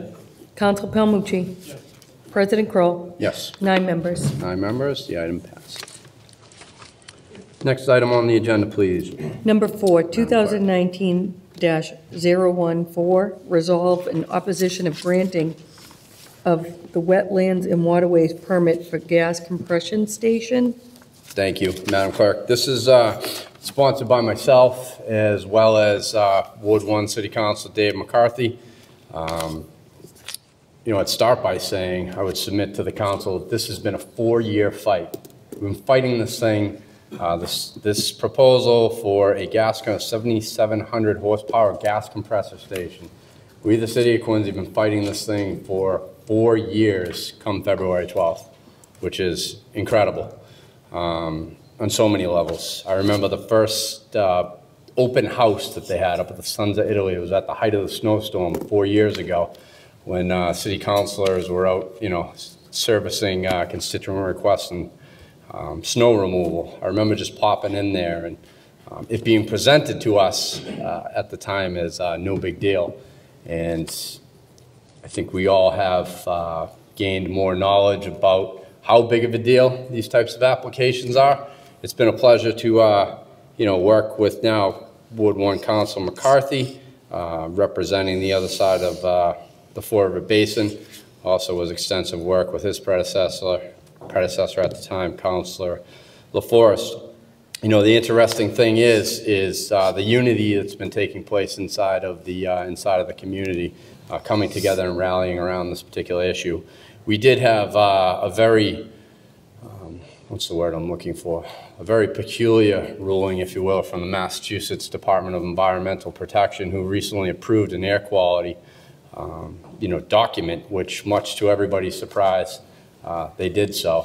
And I'll tell you, sometimes these tough situations bring out the best in people. And shortly after that ruling was made by the Mass DEP, there was a rally, and Councilor McCarthy was there with me with about, you know, anywhere 100, 150 people from Quincy, Weymouth, Braintree, Hingham, up and down the South Shore, you know, to continue our vocal opposition to this particular application for a gas compressor station.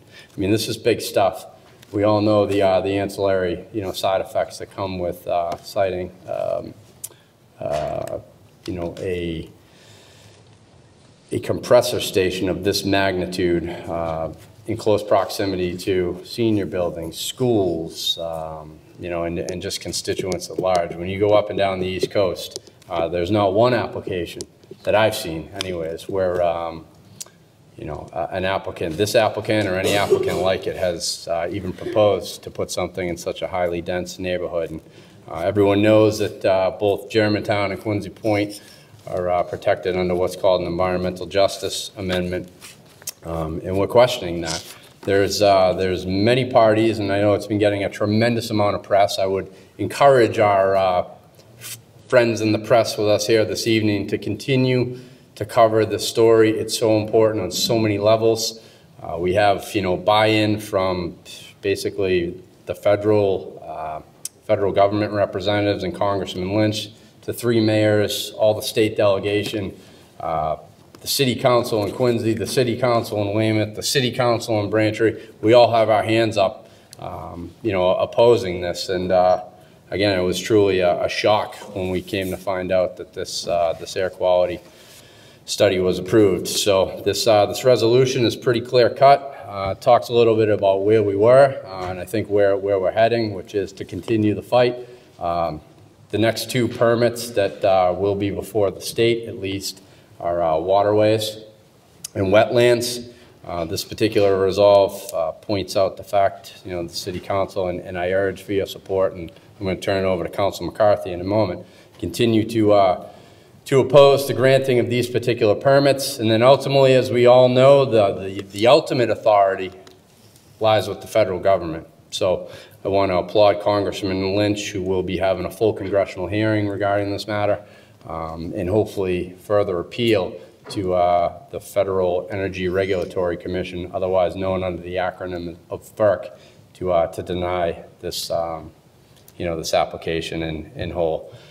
Like I said, we have a lot of talented people, both trained, licensed professionals, as well as one of the most organized and steadfast residential groups I've ever seen, working hard to oppose this. So, you've read the press coverage. I think the city of Braintree right now is filing a legal appeal to the granting of the air quality permit, and I know that Mayor Koch and all the stakeholders locally are continuing to strategize on ways that we can hopefully deliver a successful outcome. Because again, I could stand up here all night, and I'm gonna spare you, but this application has no business whatsoever being sited within the Fall River Basin in close proximity to everything that is there, and that means residences, schools, and senior buildings. Council McCarthy, you got anything to add on that? And I'll put that in the form of a motion to approve, please. I'll second it. But just to add quickly, Mr. President, you covered a lot. The basin has been abused, in my opinion, over the years, where it seems like let's put it in the basin. Back in the 80s, Clean Harbors was there trying to force an incinerator in there. The shipyard was there for a number of years. Procter & Gamble, Twin Technologies, I don't know what studies were done back then. I don't think the studies are done as intense as they are now, but folks probably suffered in that Fall River Basin for a number of years. So for them to turn around and approve air quality that affects Weymouth, Braintree, Quincy Point, Howes Neck, Germantown, Adams Shore, and really all of Quincy was a disgrace. The day down there, as you mentioned, Mr. President, with 100, 150 very organized people that know their subject. This isn't a group that's just down there rattling sabers and making noise. They know their subject, and they've been at it, as you said, for 4 years now. So I just want to make sure all the colleagues here, all our colleagues in government and constituents pay attention to this. It's not just Weymouth's problem over the bridge. It's Quincy's problem also. Thank you. It's the region's problem. Yeah. If you really wanted to boil it down.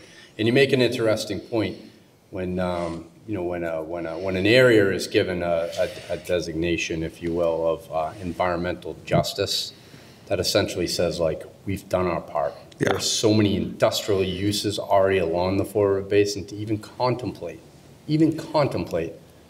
putting this type of application there. Is just beyond lunacy in my mind. And again, we encourage our friends in the press to continue to help us in getting this message out that, the city of Quincy, at least speaking for the city, I guess, is adamantly opposed. So I'd second your motion. Second the motion. Sorry, I get a little fired up, but it's been 4 years.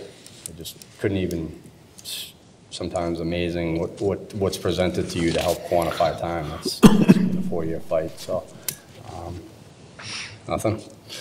Madam Clerk, please call the roll. Counselor Kane. Yes. Counselor DeBona. Yes. Counselor Harris. Counselor Hughes. Counselor Liang. Yes. Counselor Mahoney. Yes. Counselor McCarthy. Yes. Counselor Palmucci. Yes. President Kroll. Yes. 8 members. 8 members. The item passed. And I do want to just take a moment and make light of the fact that you as a body, and I really appreciate it, particularly the at-large councilors, in addition to the ward councilors, have taken an active interest in this particular application, because it takes a full court press and many hands at this point. So I just want to, thank you for your interest. in the matter. Next item on the agenda, please, Madam Clerk. Number 5, 2019-015, a resolve on the MBTA Red Line Motion by project. Councilor Leeang to waive the reading on the motion. Councilor. Thank you, Mr. President.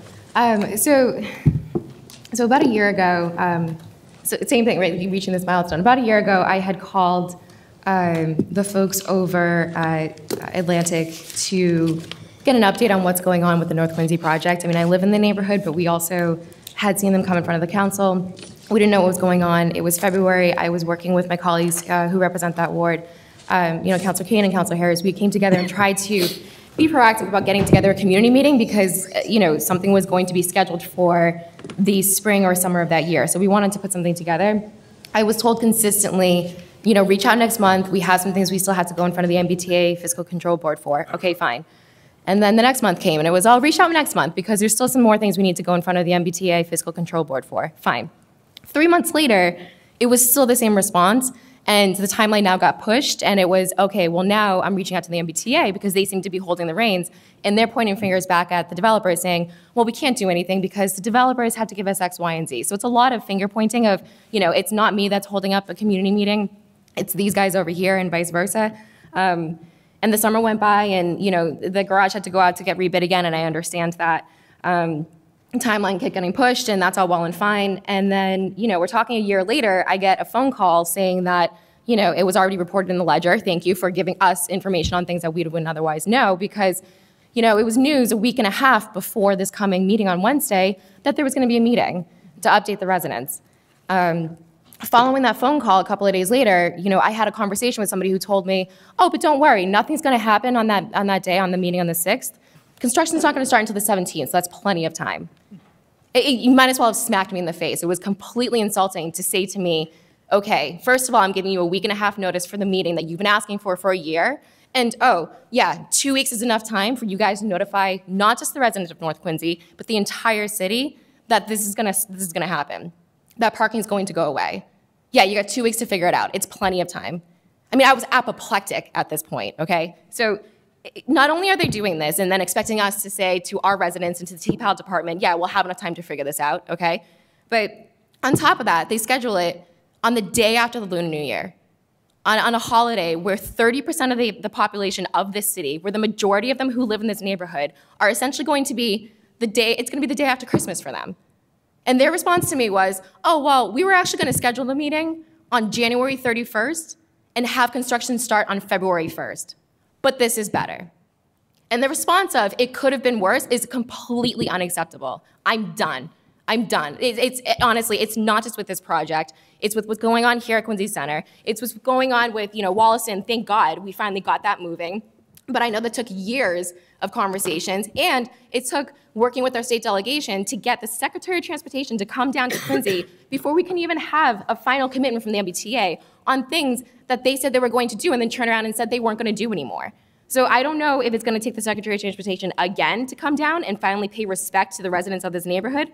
But frankly, this is unacceptable, this process. And it's going to be a huge project that is currently housing parking for a project that's not currently finished. We have the Quincy Center here that is up in the air still, and we still have work that's being done in Quincy Adams and the Braintree train station.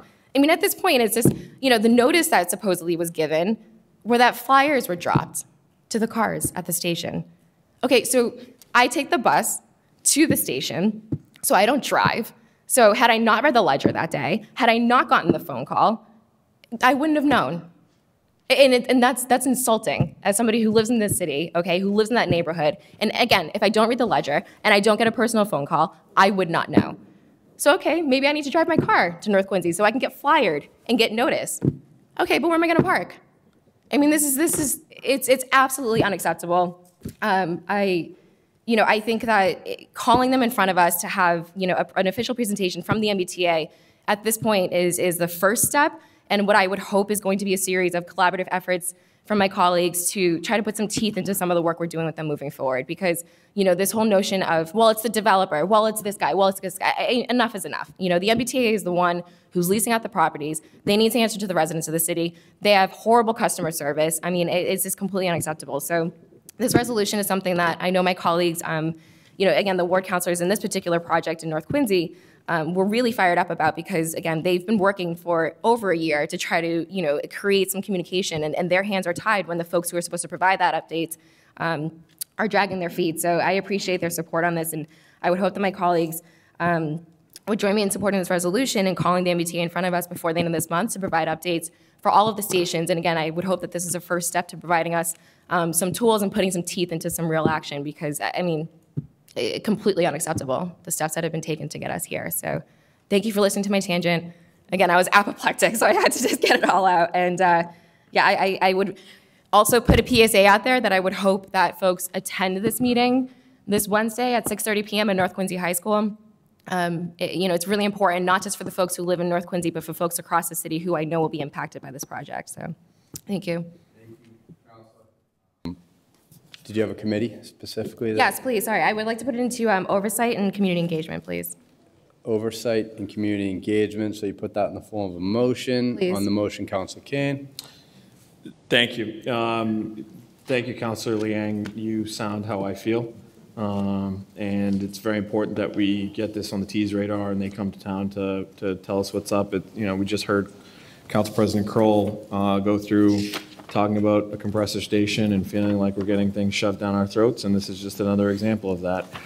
Although the premise is of providing improvements, there's some slogan on this flyer that they put out that we are the something of improvement, and it's almost laughable because, improvement is something that I can only hope for, but we just went through the Wollaston T station situation, which will come back online hopefully by the end of the summer. North Quincy, there's a ton of stuff going on down there, and this will only cause further congestion. And then Quincy Adams, and then of course Quincy Center. So there's nothing much I'm going to say, but thank you for taking the leadership on this, and I look forward to having some folks from the T come here and tell us what's going on. Thanks, Council. Motion made by Councilor Yang, second by Councilor Kane. Councilor Hughes. Thank you. Yes. Thank you, President Kroll. I'm not suggesting that this is replacing anything for folks coming before the council, but I just want to see if the rest of my colleagues are on these construction updates from the MBTA. Oh, yeah. Okay, I just want to make sure they are. I'll support this to get more information from the folks at the T and some of these project organizers to come before us, but I just wanted to make sure that everybody was on these updates that they send out, I think fairly regularly, but that's all. That's it. I'll support it. Thank you, Council. Yep, thanks. Anyone else? Councilor Mahoney. You want to go first? Go ahead. I just want to thank Nina for bringing this forward, as well as Councilor Kane and Councilor Harris. I am on the communication, and the fact of the matter is that they really had plenty of time to actually bring this forward and give people notice as to what they were doing, and to be able to take, I think they're taking 500 spaces away at North Quincy, and the original plan was that they were supposed to have alternative parking again for the commuters or whoever was using the MBTA, and their answer is, well, the Wollaston lot's now back open, it's underutilized, and that's the answer. And it's just kind of being shoved down everybody's throats. And it's not being communicated very well. Flyers are not the only way to be able to do that. They're also not giving a lot of notice for that. So the flyers were dropped on the cars last week, and the meeting is just this week coming up. So it's not a lot of notice for that. So it's really going to be a surprise and a big problem when it does happen. And I realize that living through change is always what people say, that's what you have to do. But it's communicating to the people that live in the city. Because one of the reasons why people live in Quincy is because we're the proximity to Boston, and also being able to use the public transportation, and we want people to use that. So really, it behooves the MBTA to work closer with the city councilors to be able to communicate this information. And the fact of the matter is that we don't have a lot of information going on about that. We're just being told instead of being included. So I applaud the fact that you brought this forward. I hope we have this meeting sooner rather than later. So, thank you. Thank you, Councilor. Councilor Harris.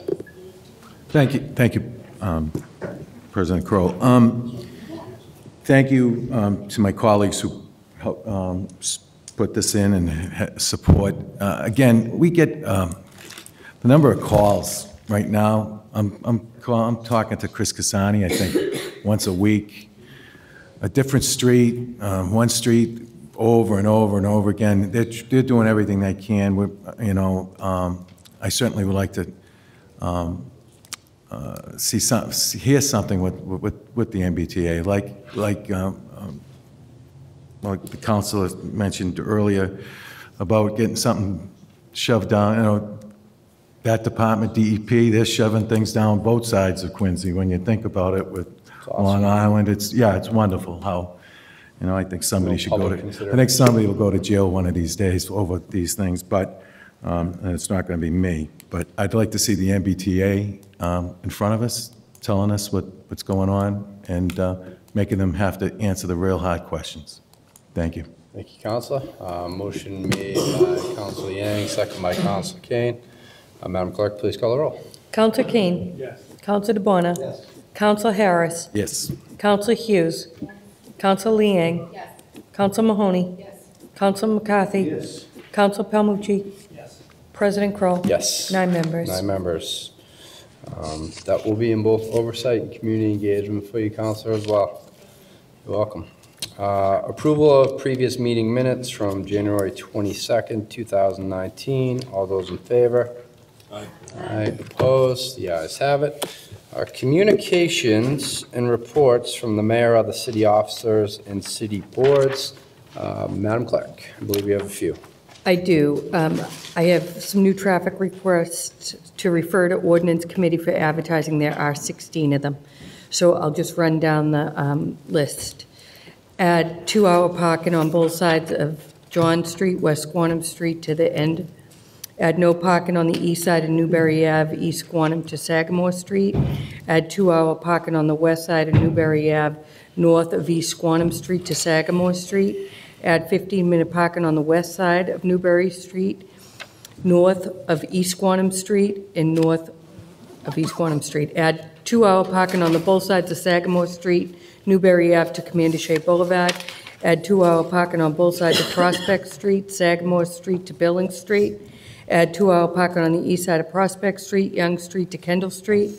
Add no parking on the west side of Prospect Street, Young Street to Kendall Street. Add no parking on the north side of Young Street, Newbury Ave to the end of the street. Add 2-hour parking on the south side of Young Street, Newbury Ave to the end of the street. Add no parking on the south side of Kendall Street, Hancock Street to Newbury Ave. Add 2-hour parking on the north side of Kendall Street, east of Hancock to Newbury Ave. Add no parking on the north side of Kendall Street, Hancock Street to the east side of Hancock. Add 2-hour parking on the west side of Coast Street, Sagamore Street, and Young Street. Add no parking on the east side of Coast Street, Sagamore Street to Young Street. Add 2-hour parking on both sides of Lunt Street, Billings Road, and Albion Road. They will all be referred to ordinance for advertising. Councilor Yang, you're going to be busy next council meeting with all those ordinances. Thank you, Madam Clerk. Any unfinished business in preceding meeting? Okay, reports committees. Chairman Kane. Thank you, Mr. President. Tonight, we had a joint Finance and Ordinance Committee meeting, and I guess, do I go down one by one? Okay, so we'll start with 2018-159 appropriation, $100,000 for Boston Harbor Regional Resiliency Plan. Positive recommendation. Motion made by Councilor Kane, second by Councilor DeBona. Any discussion? Seeing none, Madam Clerk, please call the roll. Councilor Kane. Yes. Councilor DeBona. Yes. Councilor Harris. Yes. Councilor Hughes. Yes. Councilor Liang. Yes. Councilor Mahoney. Yes. Councilor McCarthy. Yes. Councilor Palmucci. Yes. President Kroll. Yes. 9 members. 9 members, the item passes. Council Order 2018-176, ordinance amending Title II Administration and Personnel, creation of Natural Resources Department. Voted on with positive recommendation. Motion made by Councilor Kane, second by Councilor McCarthy. Any discussion? Seeing none, Madam Clerk, please call the roll. Councilor Kane. Yes. Councilor DeBona. Yes. Councilor Harris. Yes. Councilor Hughes. Yes.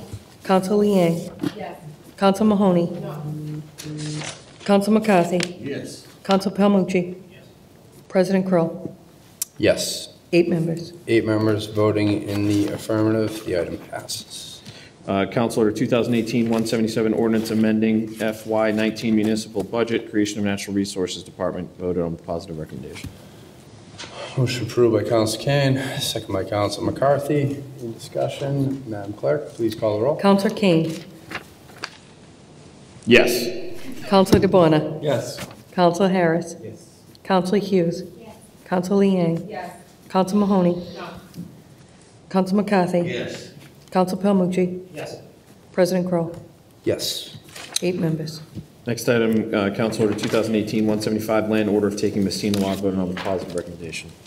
Motion made by Counsel Kane to approve, second by Counsel McCarthy.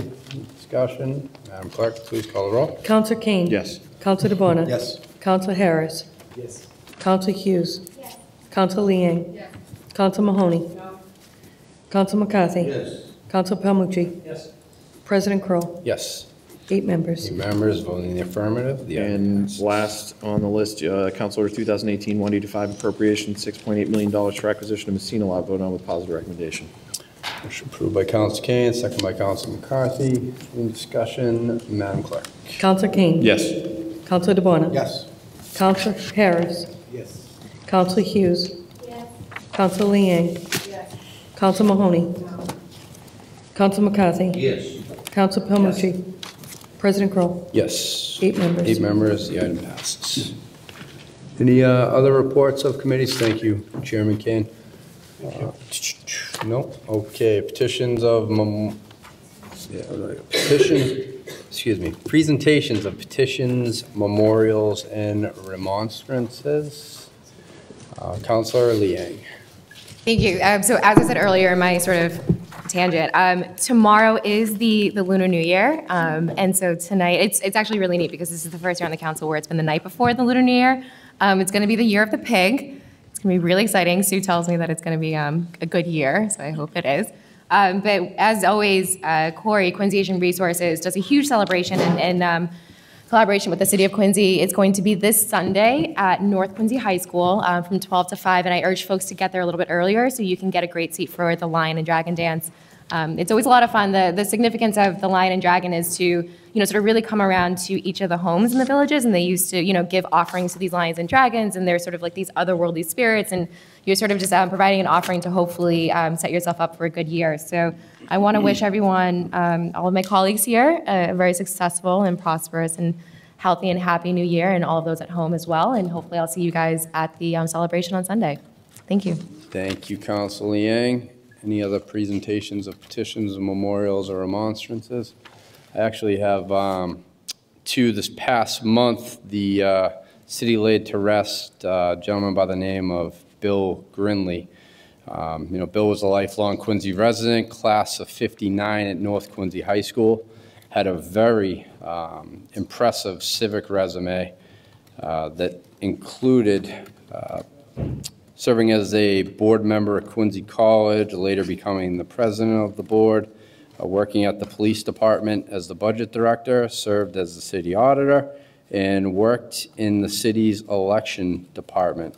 In addition, he ran a tax and accounting practice. We know it as Grinley Tax and Accounting. 2 of his children still live in the city. One which many of us know, Michael Grinley, and his daughter Catherine. I just asked that we keep the Grinley family in our thoughts and prayers during this time of grieving. The other individual that I wanted to take a moment to recognize her passing was Agnes Hogan. I don't know if anybody knew Agnes, but I had the pleasure of meeting Agnes right when I came into office, and the lines were redistricted, and as a freshman counselor, I now had the privilege of representing 25 and 45 School Street. And if you're familiar with those buildings, you would know, if you knew 45 School Street, you knew Agnes Hogan. She passed at the age of 98, and she lived an extremely full life. And, to know Miss Hogan is to absolutely love her. She was politically engaged.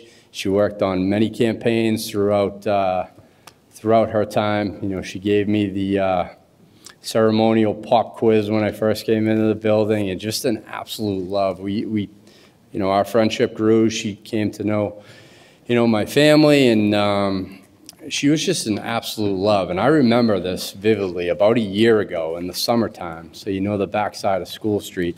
I would see Miss Hogan with her mobility device going across Bergen Parkway to get her groceries at Star Market.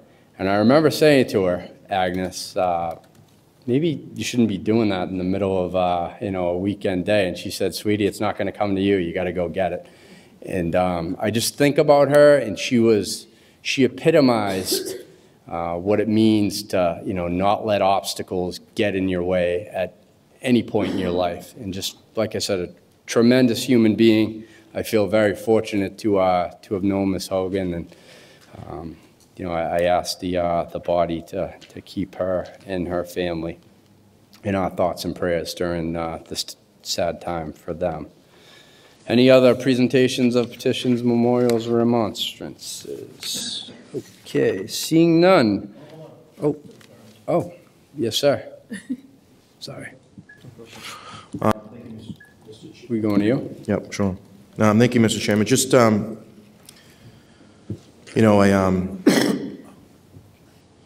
passing of Christopher McCallum recently, the wake was tonight. Just to elaborate a little bit about Chris, he was a graduate of North Quincy High School in 1992. Played football, very good football player, captain. I played against the guy, and he was a good competitor. He actually toppled me, beat me on Thanksgiving, which we always think about. He leaves behind his wife, Kathy McCallum, and his 3 sons, Ryan, Michael, and Christopher. He moved to Bridgewater, where he continued to coach youth sports. They made a little hockey rink outside, little skating rink outside the house, and he was very involved with the community out in Bridgewater. His family, his parents still live here in Squantum, so I just wanted to keep him in your thoughts and prayers. It's just an unfortunate situation in life. Will be very, very missed and dearly. Thank you. Thank you, Councilor DeBona. Councilor Kane. Thank you. Unfortunately, I've got 2. I attended 2 funerals this week, and one was the father of someone we know here in the City Council. He's on commissions and boards, Tom Carroll's father, Ed. And Ed I didn't know personally, but he seemed like a fascinating guy who everybody loved. He had a huge family with many grandkids, and it sounds like he started his career as a military diver, either, I think it was detonating bombs or setting bombs like this. It was something so fascinating that you could never even imagine it yourself, and then turned that into a career as a civil engineer and an advisor. But before that, he was a public servant establishing the mass juvenile court system here in the state. So it was a wonderful tribute that I was able to. He lived a long life. He was 83 years old, and he passed away peacefully in his sleep in Ireland, actually. And there was a wonderful tribute for him last week. Another unfortunate passing, we had lifelong Quincy resident, Virginia, Ginny Sears Grogan. And Ginny I did know personally. She was a good friend, was friends and grew up with her kids. And if you knew her husband, Ed Grogan, who's a wonderfully unique and eccentric guy who's been involved in the public school system and the Human Rights Council here in the city of Quincy. But Ginny had battled a long, she had a long battle with many different forms of cancer over the last 13 years and unfortunately succumbed most recently. But, I hope to send our love and prayers along to Pat and Kate and to Blake and to Lena, Pat's wife, and all of their kids who will dearly miss her, especially Ed. Thank you, Mr. President. Thank you, Councilor. Excuse me, any other petitions, memorials, and remonstrance? All right, seeing none. Motions, orders, and what's that? I was motioning to adjourn. From the upper deck? Come on over here. Motions, orders, and resolutions?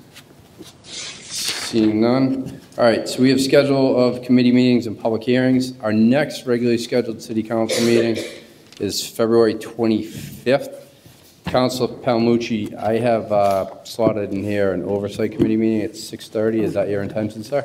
Correct. Okay. Councilor Mahoney's resolution, we're going to finish the last part of that on the traffic, implementation of the traffic capital planning, I think is what it was. 6:30? Yep. All right. And then we're gonna throw on some MBTA update stuff. Plenty of time. All right, so 6:30, followed by the regularly scheduled city council meeting at 7:30. Council Yang, I have you on May 4th? May 4th. I mean, excuse me. It's not that late. March 4th? March 4th, please. Can we do a 6:30 start? 6:30? There's a couple of things I know that I want to put on there, but if we have time, I might add a couple more, take one off. But I know just out of the gate, want to do 2018-101 on small cell ordinance. The Assistant Solicitor, Mr. Durkin, has been working really hard the last couple months to get us answers to some follow-up questions we had. So we'll schedule that. And then 2018-146, Councilor Palmucci's site plan review. There's a number of things in ordinance that I'm hoping to get through before we get to budget, so just keep an eye out. If we do add a couple more, I'll make sure to get you guys notice beforehand. Very good. Any other scheduling of meetings? Yes, sir. Please. I don't think we formally advertised that oversight meeting yet, right? Have we? Did we?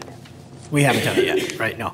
Do you want me to start at 6 o'clock if you're worried about timing wise? I mean, it doesn't matter to me. So you have MBTA as well as... Can you do an update on the MBTA and then the traffic?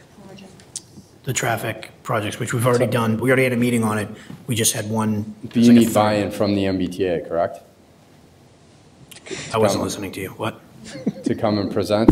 You need somebody from the MBTA? Correct. Yeah. So why don't you figure out content? We'll put placeholder in at 6:30 if you feel like there's a commitment to come in, and B, some content to go with it. You want to roll it back?